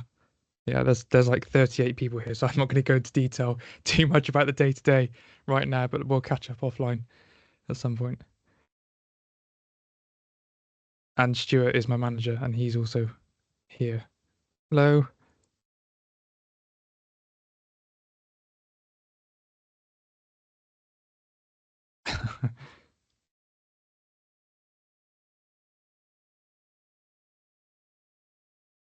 No, if you have to hide from your boss, you're in the wrong company. Did I just hear that? Yeah. Lewis is a legend. Lewis.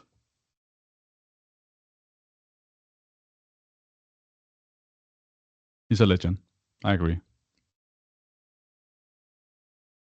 So humble.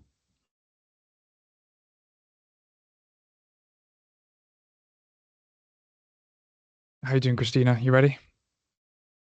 I think so. I hope so. There were some Good. last-minute changes. So. Okay, good. I mean, yeah, that's the nature of a session, right? Oh yeah. And a cat in the background. Yeah, we'll see if the cats are okay. The dog is always fine. Because he's just there. The cats though. No. Oh. I changed my mic setup a little bit for this, so is it better over here? I think it's okay. You're a little bit low on the volume.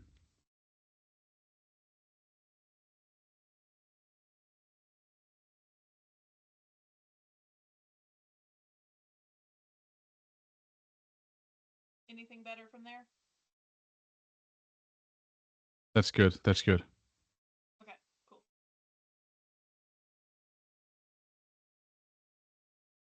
We figured out when your session starts, and Steve says it's still very quiet though.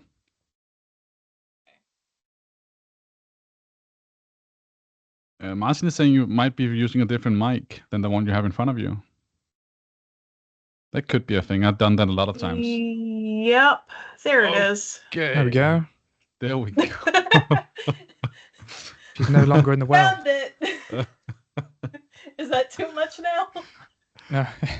Yeah, so There now we you go. have technical depth. You used to you scrolled on something. I was using my headset mic for some dang reason. So there we go.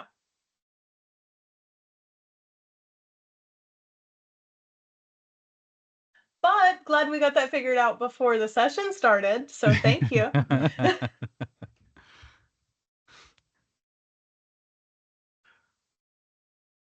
All right. Yeah, Stuart, but Discord also wouldn't attract 37 people in working hours. There's a reason we picked Teams on this one. Oops, that was not the screen I wanted to share. I think before you guys go live, I just wanted to show a real quick the Discord, if that's okay. So just a quick show off. If people don't use Discord, we have Discord, and that's where we meet up and talk and discuss. And I've been pinging people a lot for this Too event. much, some would say. So I have to say sorry about pinging. I try to be respectful with the pinging and don't interrupt people too much so we don't get muted. But if you haven't seen the Discord before, this is just one of the channels. It's pretty much as you see with Teams, but just, to be honest, better. You have the announcement channels where we can put in different kind of things. We have voice channels as well on the left in here, general voice. You also have gaming. Haven't been used that much. We have the community feed. So the community feed is where we put in a feed of all the people out there making good content. And it directly just with the RSS feeds post in here. So if you don't have a RSS tracker yourself, you can just use our channels and give us feedback if you should add other content in there. We also have the EMS Twitter, which also checks for different things on the server, on the Twitter. Microsoft, we're tracking our Intune support team, config manager docs. Yeah. And Intune, no, not Intune, security, new security account on Twitter as well. The Microsoft Yeah, that one security. tweets quite a lot. One thing I would say about Discord is I would say in the last 3 or 4 years or so, joining Discord communities has by far been the most effective way of leveling up the skills that I've got in the job that I do through the people you meet, the connections you make, and the events that you go to. And also because it's so quick, you can see somebody come into a Discord, write their problem in the chat, see the whole resolution in the chat by other industry experts, and then learn something new, which you don't really get that kind of experience on something like Reddit because it's a forum and it's a bit slower. But yeah, Discord is a way to make you seem like an IT god in your company if no one else is on Discord, because there's someone in those channels that just knows everything. Yeah, totally agree. And we can just make the example of going up, and there was a worldwide issue, I think it's up here somewhere. So for scrolling, like this one, something happened. I don't remember it. My brain is a bit tired right now. Ignite, I think it's all the way up here. Yeah, it's somewhere. You can probably figure it out, guys, when you go into the channel and see the announcements. Also, Also, and you can see all the pings from Jonas in that chat as well. So Yeah. that's why you cannot Yeah. find anything. yeah, and the MS status is also being tracked. If something happens, we'll see it in here. It's also on the health page from Microsoft, which we also show up. So it means that we're just trying. The idea was that we wanted to, instead of having your own RSS tracker or social medias like Twitter, and the blogs from Microsoft, we just wanted to have like one pane of glass as well with different blades. Yeah, and the channel and roles, you're able to select a topic you want to discuss. So it could be all of them. and which means that you can start with all of them here and get access to all the channels. And you can also just pick Intune, for example, so it doesn't overwhelm you. Overwhelm. Okay. Overwhelm. And you can decide if you want to get pinged or not. But we usually use everyone, because we have the idea that if you want to be part of the community, we at least ping you if it is something that we think is involving to the community. You can always go in and mute us by going up to right click and go in and mute this particular server if you want to do that. It's all up to you. You can also fly with a little sign here, like an emoji. I have the Intra Eagle. And then I think, Lewis, you have this one, right? Yeah. I threw that one in there just to see how many bots would click it, and bots do click it. So it's a very easy way for us just to capture bots and kick them. And we have good memes. And Jay is our meme lord, as he announced. Many funny memes in here. Yeah, that was a little big quick guide to the server. Yeah, I will agree that Discord user interface, even as someone who's chronically online, is not that easy. On my phone, I'm just swiping everywhere trying to find where that notification came from.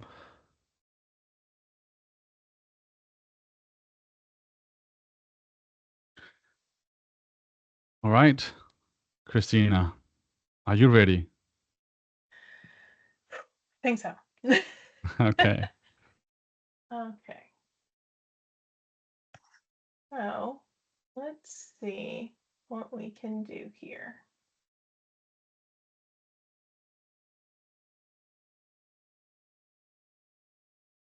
That's not what I want to do. It has been so long since I have used Teams. I apologize. Because my org is a Zoom org, which is nice and fun. There's no thumbs down react.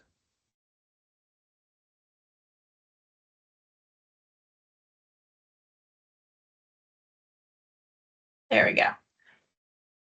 So we're going to be covering some Laps setup today. Specifically more do's, don'ts, how to control access to passwords and metadata, and let's see here, a little bit about me to start. I'm a small and medium business systems administrator. I've been doing that for about 5 years. Focus on endpoints. I'm a Microsoft MVP in Intune. Fun fact, based on the conversation earlier during the break, all of the environments that I've been in are cloud native. So no hybrid, no config manager, no SCCM. It is all Intune all the time for everything that I've been on. You can find me on X, Chris on the Net, and that's also my website. Do arts and crafts and stuff. So we're talking about Laps, prerequisites, configuration, resetting passwords, how to audit, and controlling access. Just a quick poll for people in the chat. Is there a particular part of this that you want to spend extra time on, or something that you feel like, oh, I've got this, I don't need anything?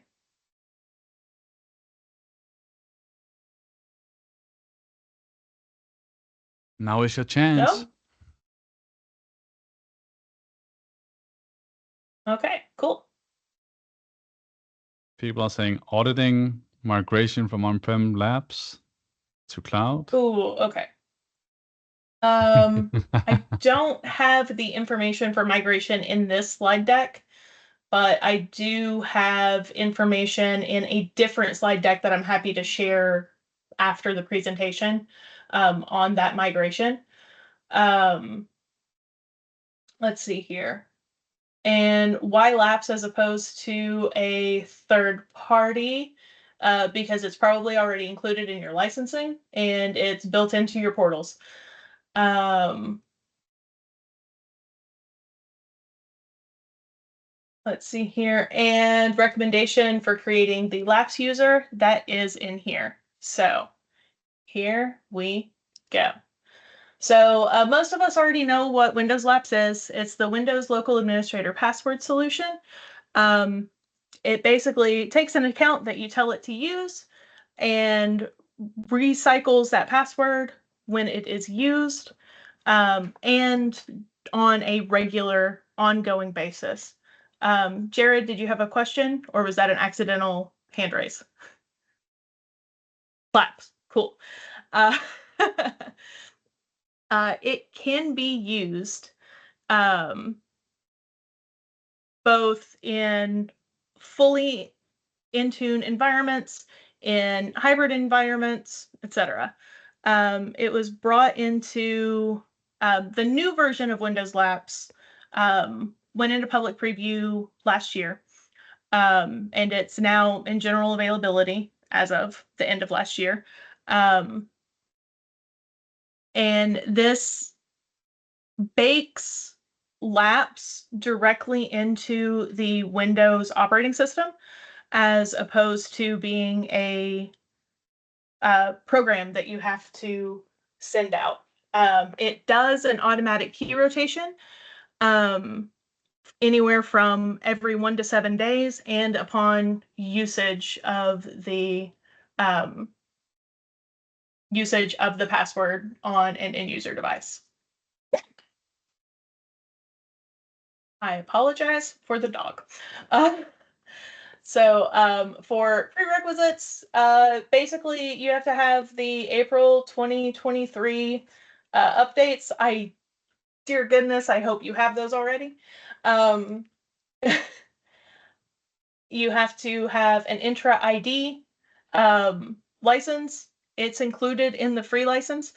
And there is no additional licensing required to run it also backing up to Active Directory as opposed to Intra ID.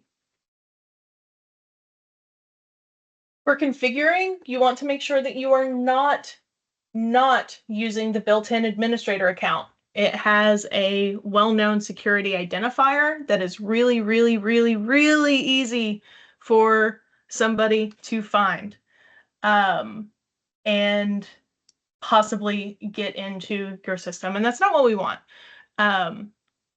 So you're going to want to randomize the local account password and then disable that. You don't want to leave a blank password. You don't want to leave a default password, 123, etc. So you're going to create a new local admin account, and then you're going to manage that account through Labs.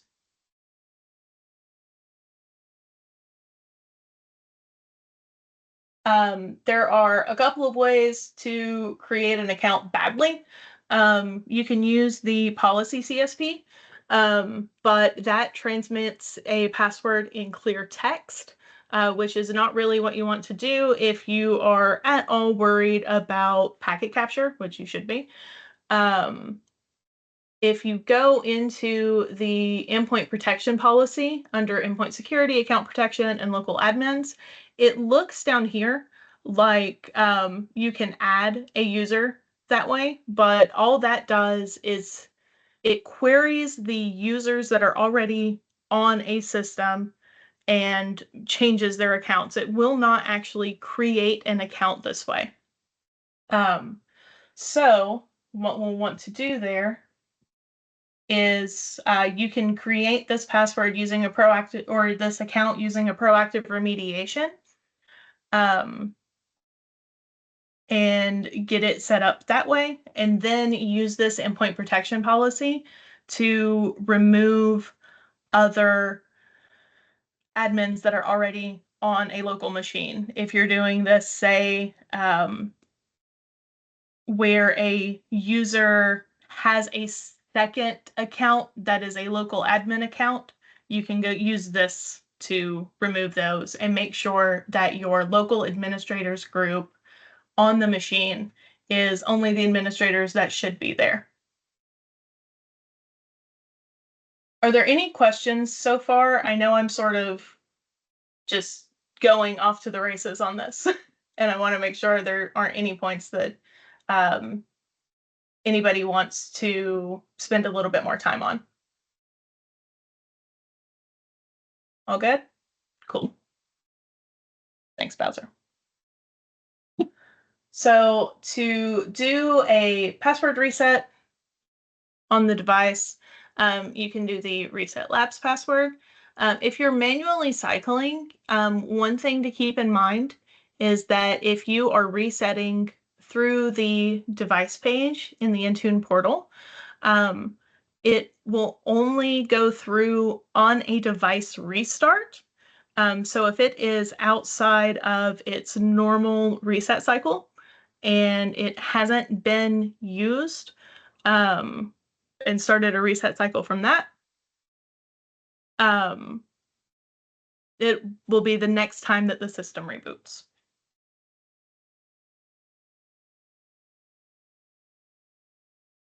So all of this, I'm going to make this slide deck available so that you can actually just copy paste this into your log analytics search, because everybody loves KQL.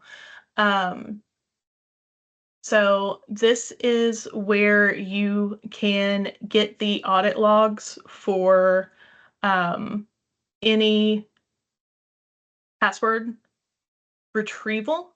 This does not track usage. It tracks clicking the button in the Intune portal that says, show me the password. So I will make sure that that is available.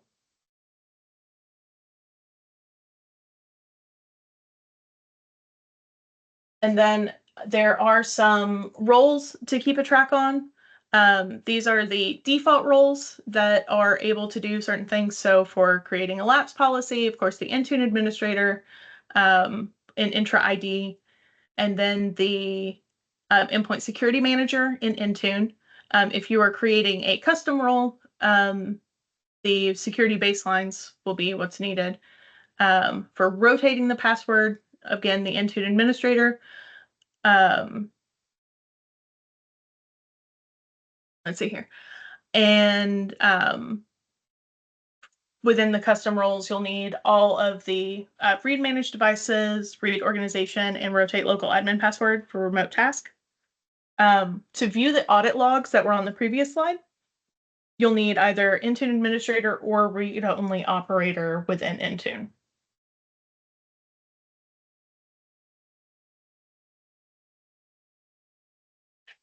So again, for the lapse metadata, there's the information for the custom roles and what the built-in roles can already see.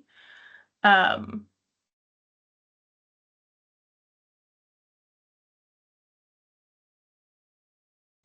there are a couple of things in the sources here that I want to get into. So I apologize if my sharing messes up here for just a second. So let's pull out of here. Are there any questions so far? You're doing great, by the way. We have a question, I think, from Nicklas, or is that a quick answer to Jay? Okay.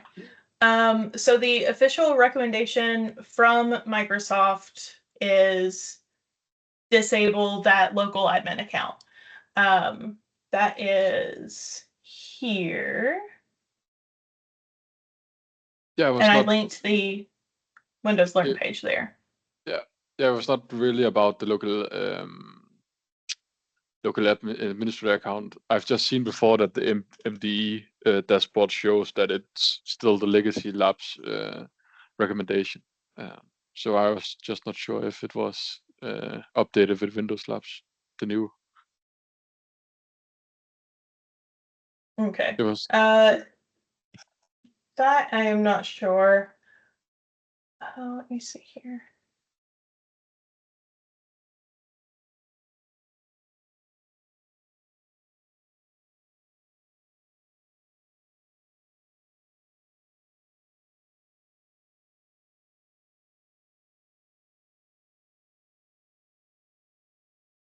always sweating when you want to search for the Oh yeah. documents, right? Hold on.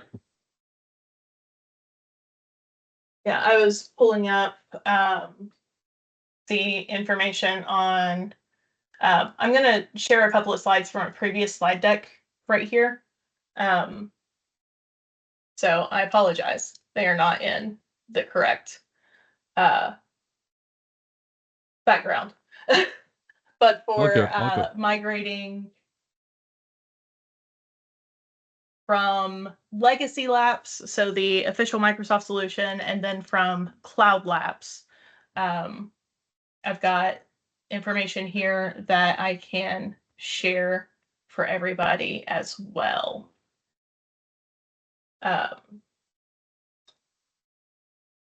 So we will make sure that that is included afterwards. The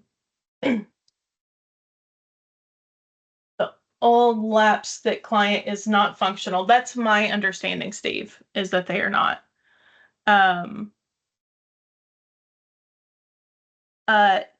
Tim, what are you using to send scripts to endpoints?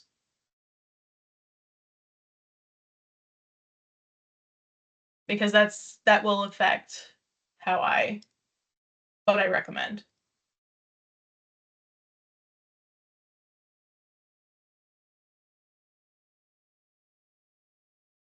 Yeah, if you don't have proactive remediation, which is not in Business Premium, you're right. Wrap it as an app, which is basically a cheat to use proactive remediation. Mm-hmm. So yeah, you can still use, as Lewis said, push a script basically. However you do that currently, to create a local user that is an administrator with a randomized password, so that Laps can take that over fairly easily. Yeah, you can use a platform script function in Intune, but I don't like that because you don't get much feedback and there's not much error detection and correction in that method. But yeah, apps are the way to go. Okay. So one thing that I've got available on this slide is the proactive remediation that I use to do this, including a password that was shamelessly stolen from the Intune team that they shamelessly stole from somewhere else. And then making sure that the local admin account has a random password and then is disabled. So this does all of it. Creates the new user, sets a random password on the built-in, and disables the built-in admin to get that going for you. There is also another resource that I really want to kick out to everybody. And I know everybody loves Rudy. He's got this, Rudy Ooms. This is an amazing blog post on a full deep dive into what happens when you do a lapse password reset on the device. So I highly recommend looking through that, because I can't go through this whole thing right now. But you are welcome to go through it in your own time. And again, that will be linked in the slides. So yeah, oh yeah, I'm gonna just go ahead and throw that link to Rudy in there for you as well. And I am going to be completely honest. That is the end of the content that I have. This is the first 30-minute session that I did, and I far underestimated how much I would need for it. So any more questions, comments, anything on laps in general to go through?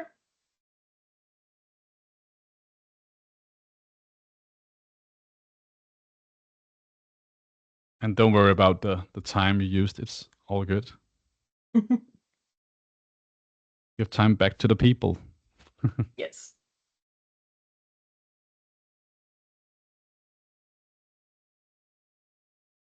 Any question for Krystina?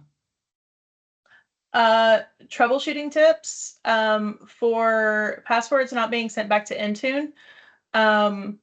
My first thought on that is always there is something on a network level that's blocking some sort of communication back. Martin, who was in here earlier, has an amazing Intune troubleshooting, network troubleshooting script specifically that goes through all of the URLs and endpoints that you need to make sure are allow listed. My company is fully remote at this point, so we run into a lot of things with people getting handsy with their routers and their firewalls and trying to make their Xbox work better and messing up firewall rules that also end up affecting Intune. So that would be my first step. I will get you the link to that here in just a moment, Steve, because I have my Discord closed. I think I got it. Oh, you got it? Awesome. Yeah. I wasn't sure if Martin made it public on his on his GitHub yet, but he looks like he has. Oh, yeah.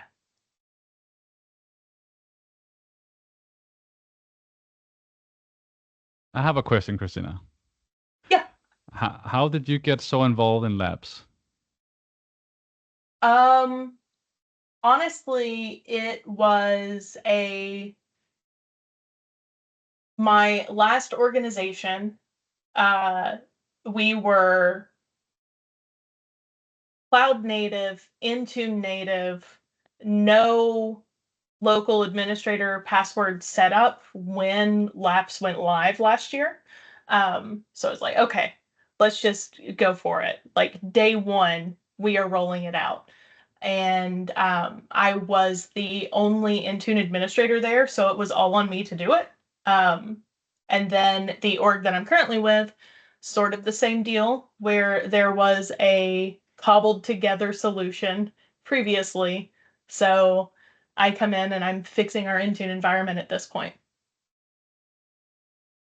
The pictures are not straight because cats, Jay. That's cats and dog who like to sit on the back of the chair, and I have gotten sick of trying to make them straight, so now they are artistic.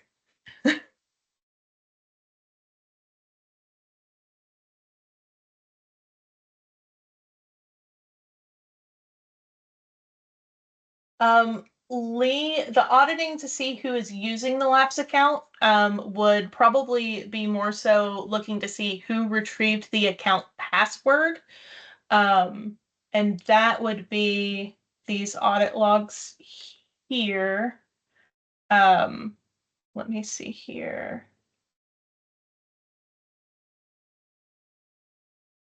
I know that pain though, Lee, when you've got one account that is local admin on every single device. It's a bit scary that if someone has that password, they can do anything until it rotates. Of course, that copied as a picture instead of actual text that you can just copy and paste. I put the audit log search in general in the community Discord. It did not allow me to copy paste, but there it is. You may also be able to look, if you're able to look at the logs of the device, if you're worried about somebody who is RDP'd in or has remote access, do a combined search for access to that account plus an RDP or remote access session to sort of link those two together. The other broader thing to consider here with this sort of thing is Laps too much?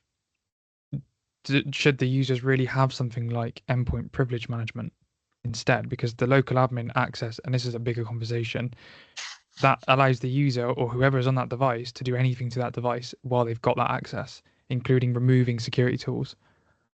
Which is great when CrowdStrike goes out the Yeah, window. when crowd strikes, it can be quite good. Yeah. But I mean, that's how we managed a fully cloud, like a full remote environment with CrowdStrike was, here's your lapse password, here's your BitLocker key, here's a document for how to go into safe mode and delete this one file and reboot. And we had a handful of users that we walked through it and then just basically yeeted it out to everybody, this documentation with their stuff. And our team of 3 handled it in a few hours. So once we knew what was going on.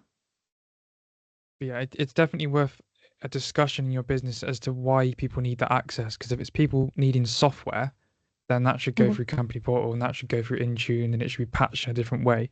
It's often Mhm. developers, right? Yeah. Where a developer There would is need this access whole to. whole discussion with developers, right? I mean, if you Yeah. work their local administrator rights, they are for sure not going to show up the next day because they're mad at Yeah. you. I went to a session in Scotland last month and it was an Azure developer discussion, a user group event, and developers, it was like really weird. The developers were saying, oh, it's really annoying when we don't have admin rights and on our machines and our IT departments are all too controlling. It was like seeing the other side of the discussion because we always say developers shouldn't have admin rights and they're saying, oh, I want my admin rights. And they're all sort of discussing ways of getting around the fact of not having local admin. Who said dev bugs? Yeah. Who said Windows 365? Yeah, well, any kind of like privileged access workstation or similar. Yeah. Lewis, Right, I yeah, think it's up to you. it's time. And it's very important to say before Lewis starts his session, he is not employed at Microsoft, just so everyone knows. Yeah, I mean, who does a session on a license name and tells you that it's not a sales pitch? I do not work for Microsoft.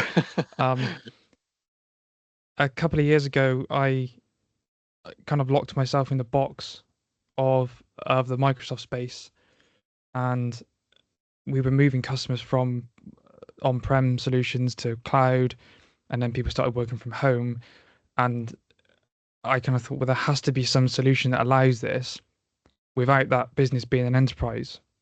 Because typically we'd see E3, E5 licenses. Well, what about the 300 seat company? And that's when I kind of find Business Premium. So I'm going to talk about Business Premium in a pretty broad sense, and then cherry pick some of the things I like that everyone should be doing, and then towards the end some of the stuff that I've been working on recently, because honestly there's a lot I could talk about with Business Premium. So this is about me. I'm Lewis. I work at Consider IT, and then you can find me at those places on the right. I spend a lot of time on Discord. If you're an MSP in the UK, that's a very good one to join. It's quite a tight community, and we've all helped each other get better over the last couple of years. And for some of the guys in there, it's kind of been a lifeline if you're a smaller 1 or 2 man business and you just need someone to talk to. Of course, I'm on LinkedIn, and I've got my own blog, and I'm on Reddit as well, and you can email me as well. So for this one, the target audience really are people that have businesses under 300 seats, because in licensing terms, SMB refers to 300 seats. Now, depending on who else you ask, some will say 2,000 seats, some will say 5,000, and some will say 10,000. But the licensed people say 300, so that's what we're sticking with. If you want to know how to consolidate more into the Microsoft stack, this is for you.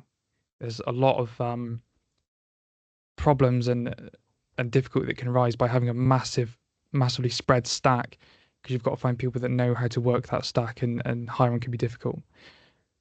If you want a general greater awareness of the Microsoft toolset, this is for you. And if you're looking to go cloud native as well, this is for you. Business Premium does do it all. When you look at the standard licenses and you look at the Business Premium page, everything not in that box is kind of included in Business Standard. The main thing you don't get with Business Standard and Business Basic are what I would consider absolutely essential security features, mainly around identity, so Entra ID, conditional access, but also around Intune and Defender. So Intune, when it first started life as a mobile management platform, wasn't really designed for Windows, but eventually people decided, let's make it for Windows and Mac and Linux and all the other operating systems that are in there. And because of the shift in how people work now, we realized that configuring endpoints is not just the endpoint admin's job, it's a security job. And security is part of everything we do, much like group policy was. Although we didn't really consider that security task, Intune really has been geared up for teams to think about security in every bit they do. And if you look at the portal for Intune, you'll see that Endpoint Security Blade is currently the fastest blade or menu set in the portal that's getting all the developments, and that's where all the future stuff for security seems to be going.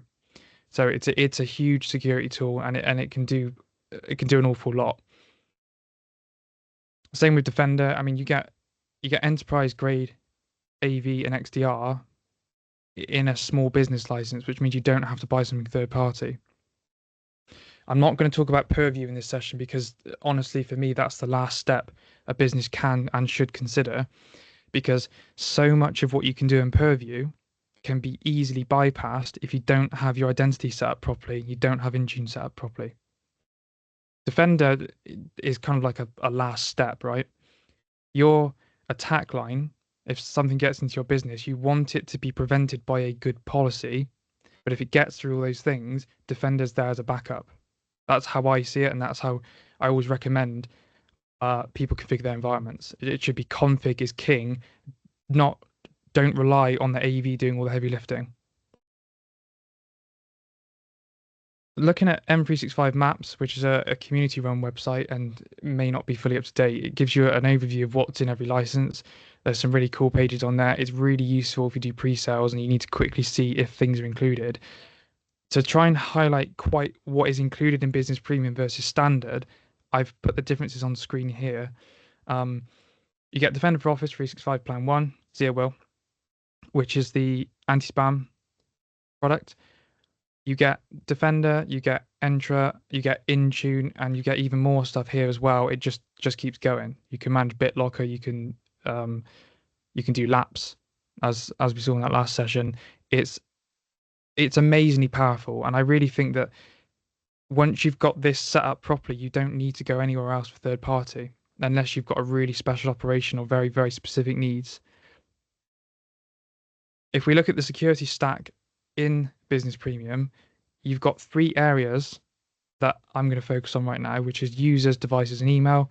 And each product that protects those is Entra and Defender for Identity, Defender for Business and Intune, as I've touched on, and Defender for Office 365. Something I see quite common, especially in MSP scenarios or in larger organizations, is people kind of misinterpret the security by layers approach and think that layers means a different product for every solution. This gets hard to hire for, because if you've got a different AV to a different anti-spam to a different web filtering tool, you need someone that knows how to manage all those things. And I can guarantee that the config of all those products together is not anywhere near optimal as it was sold to you in that call initially when you jumped on Teams or when you had lunch bought for you. So this slide I stole from Microsoft, which is their approach at tackling security in a business, and it is look at what you've bought and focus on the configuration of what's in that package, because that's where the protection comes from. It's not from having big box name products just bought and sat there doing nothing. Now, I know if I was looking for a job and I needed to know 5 different tools, there's no way I can be an expert in all those things. Jonas? Oh, he was just putting his hand up and back down. So, yeah, a few years ago, I locked myself in the Microsoft box, and just anytime I had a challenge, and some would call this punishment, but anytime I had a challenge, I would say, how can I fix this with Business Premium? And almost always the answer is there. It might not be the slickest, and I'll be open to say that, but Microsoft are willing to hear the feedback to make the product better, to make it more usable for everyone. There are solutions that make it easier to manage these products on a multi-tenant level, things like the CyberDrain SIP project. You can get to that by sip.app and go and talk to Kelvin and the guys in his community. But overall, the features are there. You just got to put the time in to learn them. So I'm going to share some configurations I think everyone should be doing in Entra, and this is not a surprise to basically everyone in here, but conditional access, the conditions at which you can access stuff. It's really, really important. If you've got business basic or business standard and you've got security defaults on, you're already doing okay.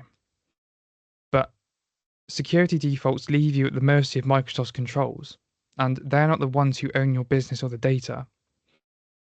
There have been times where the MFA enforcement by security defaults doesn't block the sign-in because the Microsoft engine behind it didn't see or recognize that as a threat to your business.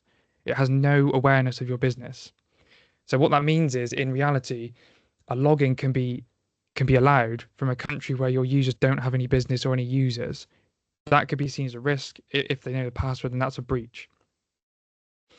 Now, again, this is a slide I've also stolen from Microsoft, and if you've not seen where this slide comes from, go and take a look at the Microsoft Cybersecurity Reference Architecture PowerPoint. I've got a link at the end to get to that, because there's some really cool diagrams that explain how all of the security products tie together, and it's just quite a fun PowerPoint, to be honest. The things you don't get in Business Premium in this slide are the security context bits. So the behavior analytics, threat analytics, user and session risk, that's a PT feature. But for the most part, what we care about at a very basic level, and you'll be better than 99% of people, is if you just enable MFA at your discretion, not at Microsoft's. And the way you do that is by doing an all users, all cloud apps policy. When we apply MFA, we want to do it, we want to think about the inclusions. Sorry, we want to think about the exclusions rather than the inclusions, because that's going to be the exclusions that are the narrower target. By doing it in the cloud and by using the all users group built in, any user or identity that tries to get to your target resources is already assessed as part of the login flow. If you do it on-prem, and it's fine to have on-prem, it's fine to have Azure AD Connect or Entra ID Cloud Connect or whatever they're calling it this week, there's several lines of failure before that MFA policy is enforced. This is something I've seen in a larger business about a year ago, where part of their new onboarding process for users was that someone from the help desk makes the new user, and then they add them manually to the all user group. If they don't do that, they don't get MFA. So that means that they're not subject to the protections. So what you're best off doing is just using that cloud group, because that covers all cloud resources. If you get it wrong at that level, it doesn't sync to AD, it doesn't sync to AD Connect. And even if you get it right, there's a delay between that account being created and it actually getting the MFA enforcement. So my advice is all cloud users, all cloud apps. Because that also covers third-party apps that you've got configured for SSO. If you've got Salesforce, or you've got Calendly, or you're using Ninja RMM, or whatever you've got tied to SSO, it uses the protections that you've set in Entra, and it's not using just a username, password, and a token. Another really easy one, block legacy authentication. Again, this, for smaller businesses, probably won't cause any issues, and it's a way to identify probably old service accounts or printers that are using SMTP authentication to get into things. These days, it's all about Modern Auth, it's all about the Outlook app, it's all about the mobile apps. If you've got old stuff, you want to look at where that's coming from, and it's quite easy to do that in the audit logs. So if you go to the sign-in logs, change your client app to all the legacy ones, and look at the last month, chances are, if you've got nothing in the last month, that policy is not going to be an issue for you.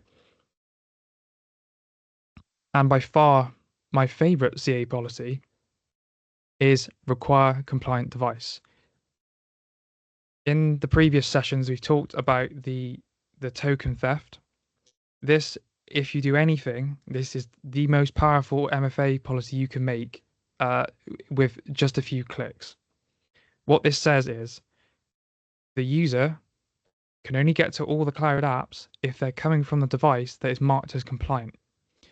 Compliant does two things. It first of all says that device has to be owned by the company, and it then says it has to be compliant, and you set the rules on the compliance policy.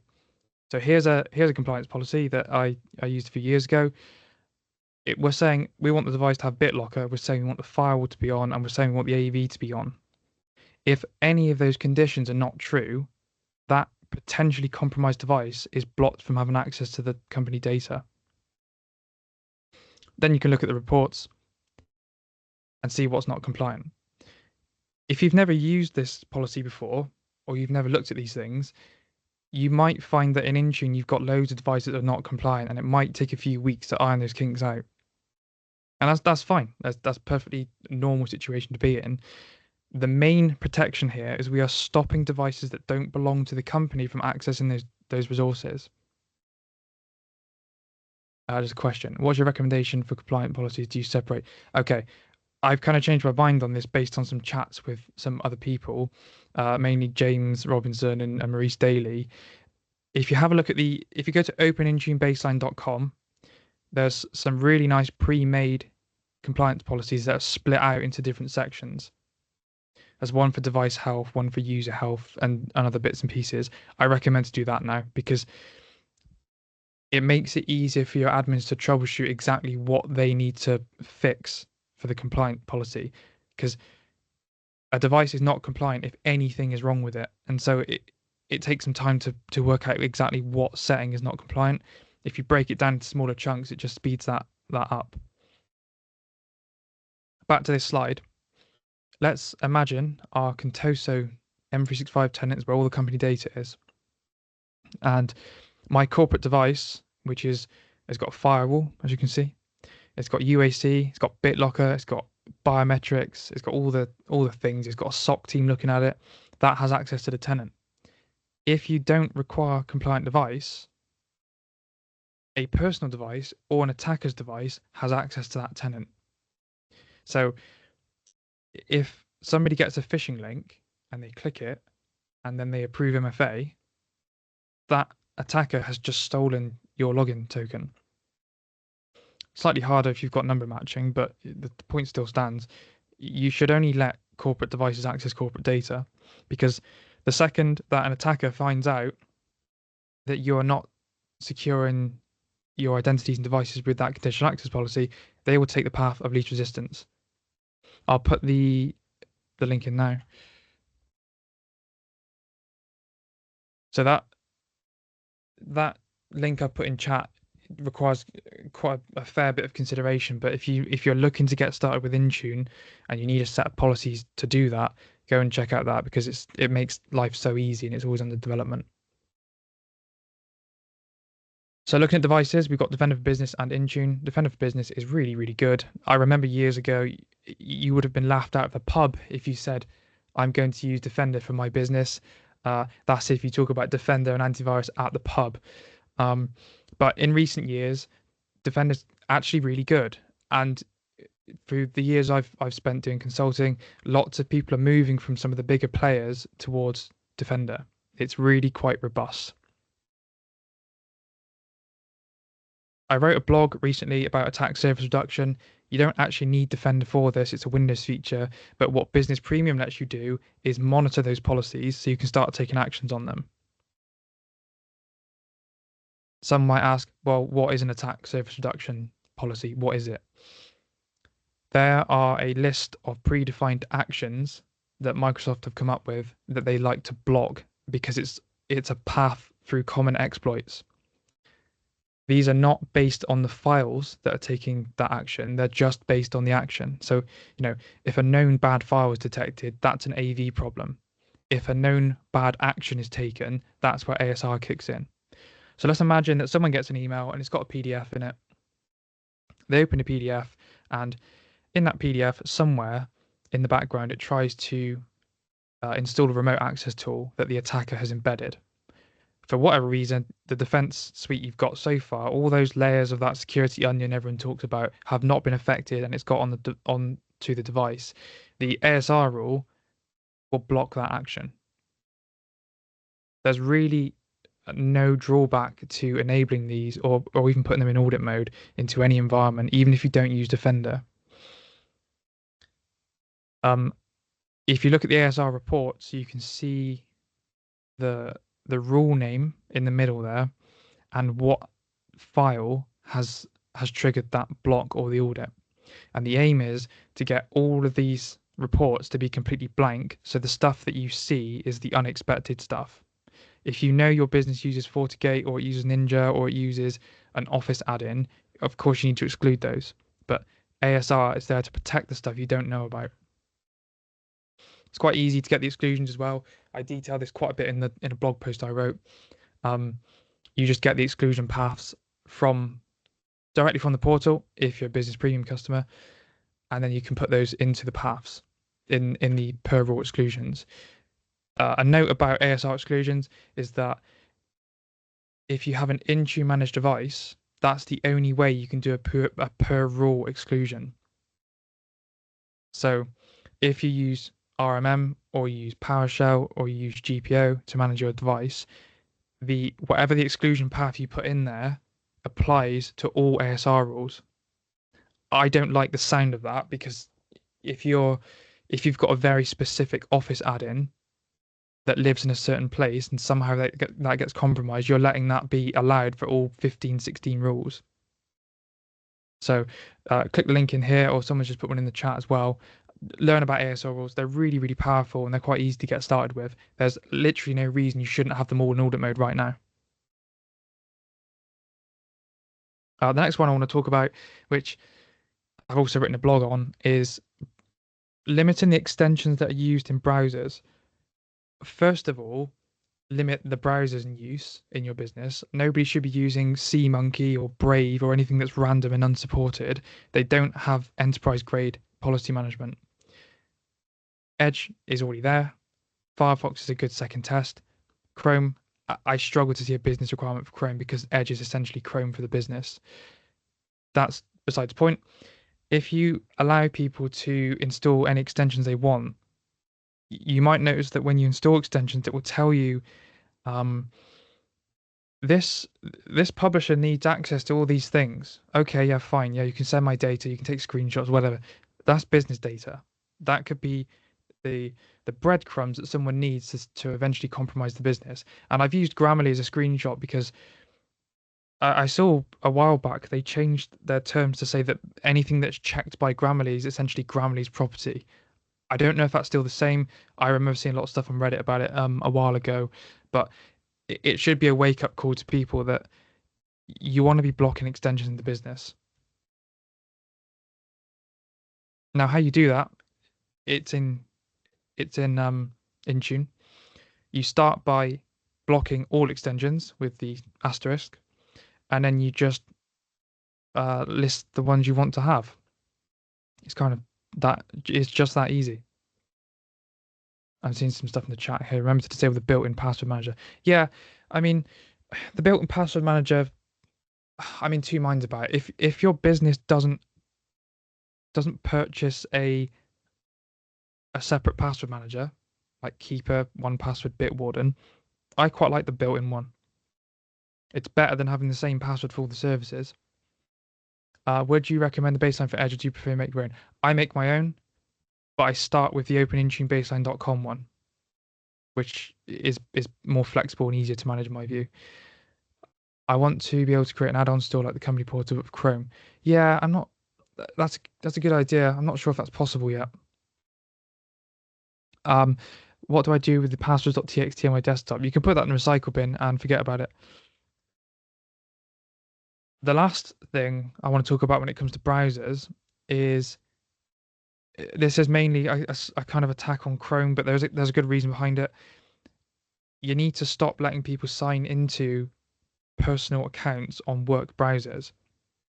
Because let's say I join a company and I sign into my Chrome account on Chrome at work, fine, because that's the browser that lets us use, and I start signing into our CRM, and I start signing to all the other work apps, and I start using the password manager in Chrome, or the sessions get saved. I then go home, and all that stuff is synced to a machine that IT has no visibility of. This is actually what caused a slight issue for Okta a while back because they didn't have proper lockdowns on browsers.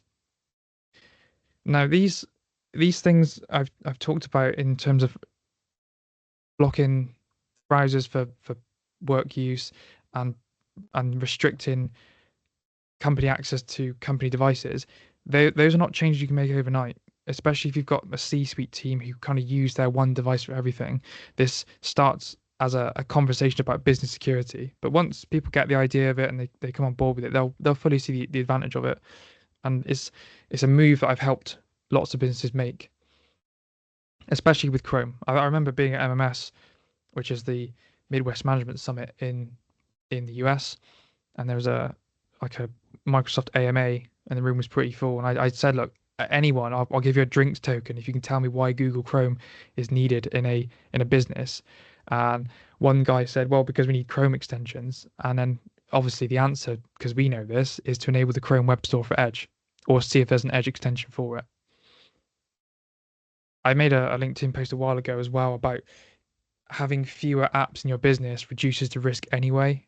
Like, especially with browsers, like we see vulnerability stuff almost daily that needs to be updated for browsers. They're very fast things that need updating.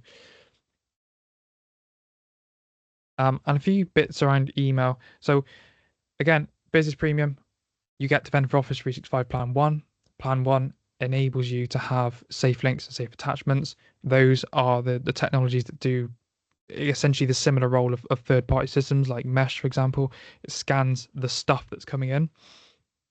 When you bolster that with the built-in Exchange Online protection, which you get even with the £3 Exchange Online Plan 1 license, you can get quite strong. What I tend to see is people haven't spent any time looking at the protection stack of Defender for Office, but they're more easily swayed by a product that says it's going to protect email really well.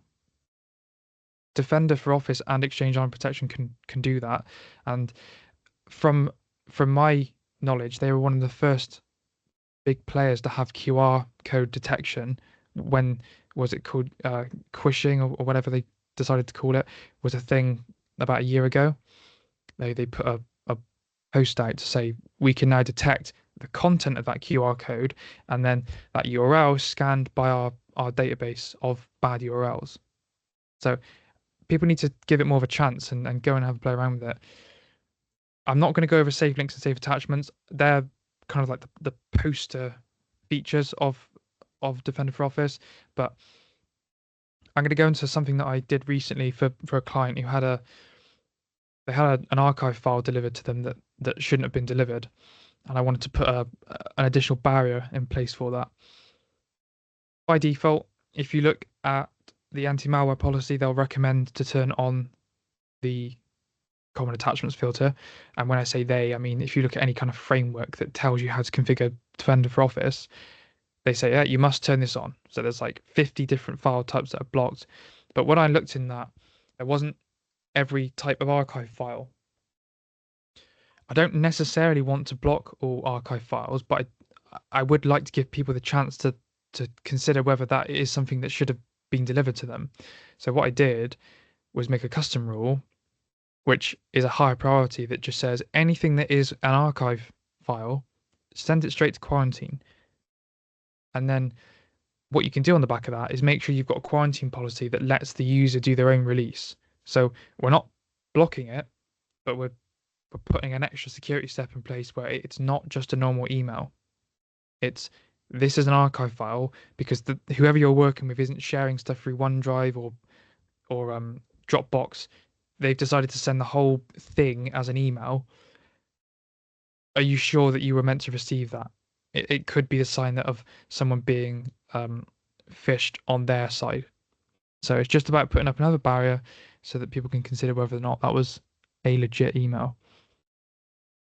Quite commonly, what I see as an objection to Defender for Office is that, we never get the notifications. The defaults aren't working. That's right. The defaults won't send you a quarantine notification. You have to go in and make your own. So in my tenant, which is called conditional access, I've got a default policy that does notify users, and because it's only me and my tenant, I've allowed myself to release emails. But at the bottom there, you can see that the notification is enabled and people can take action on it. And then when that comes in, this is what they see. I've seen, I would say, at least half a dozen deployments of this in the last 2 years where people reject the product because they don't know how to get the notifications configured properly. And it's actually simpler than you think. One thing I like to maintain about the Microsoft stack is it gives you a lot, but you also need some people internally to know how to use it and kind of obsess over it because it changes every month. Intune, for example, gets updates every single month. I don't know if you saw, they've just integrated some stuff with Dell machines and HP machines, probably soon Lenovo machines, to make it easier to manage like a Surface device in Intune. And for time's sake, that's all I wanted to share with you today. I've put some links in the chat to what I've discussed, some blog stuff, some ASR stuff, and I'm happy to take any questions if anyone's got any.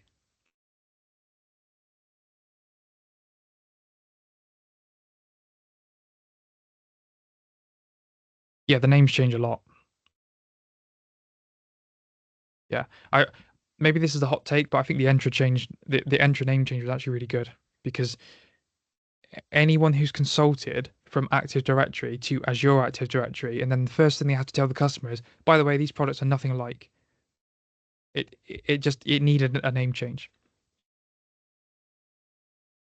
Great session, Lewis. Yeah, good job.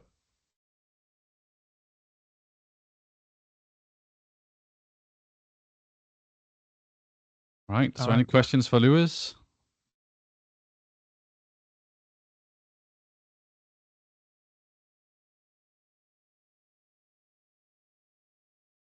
Huh.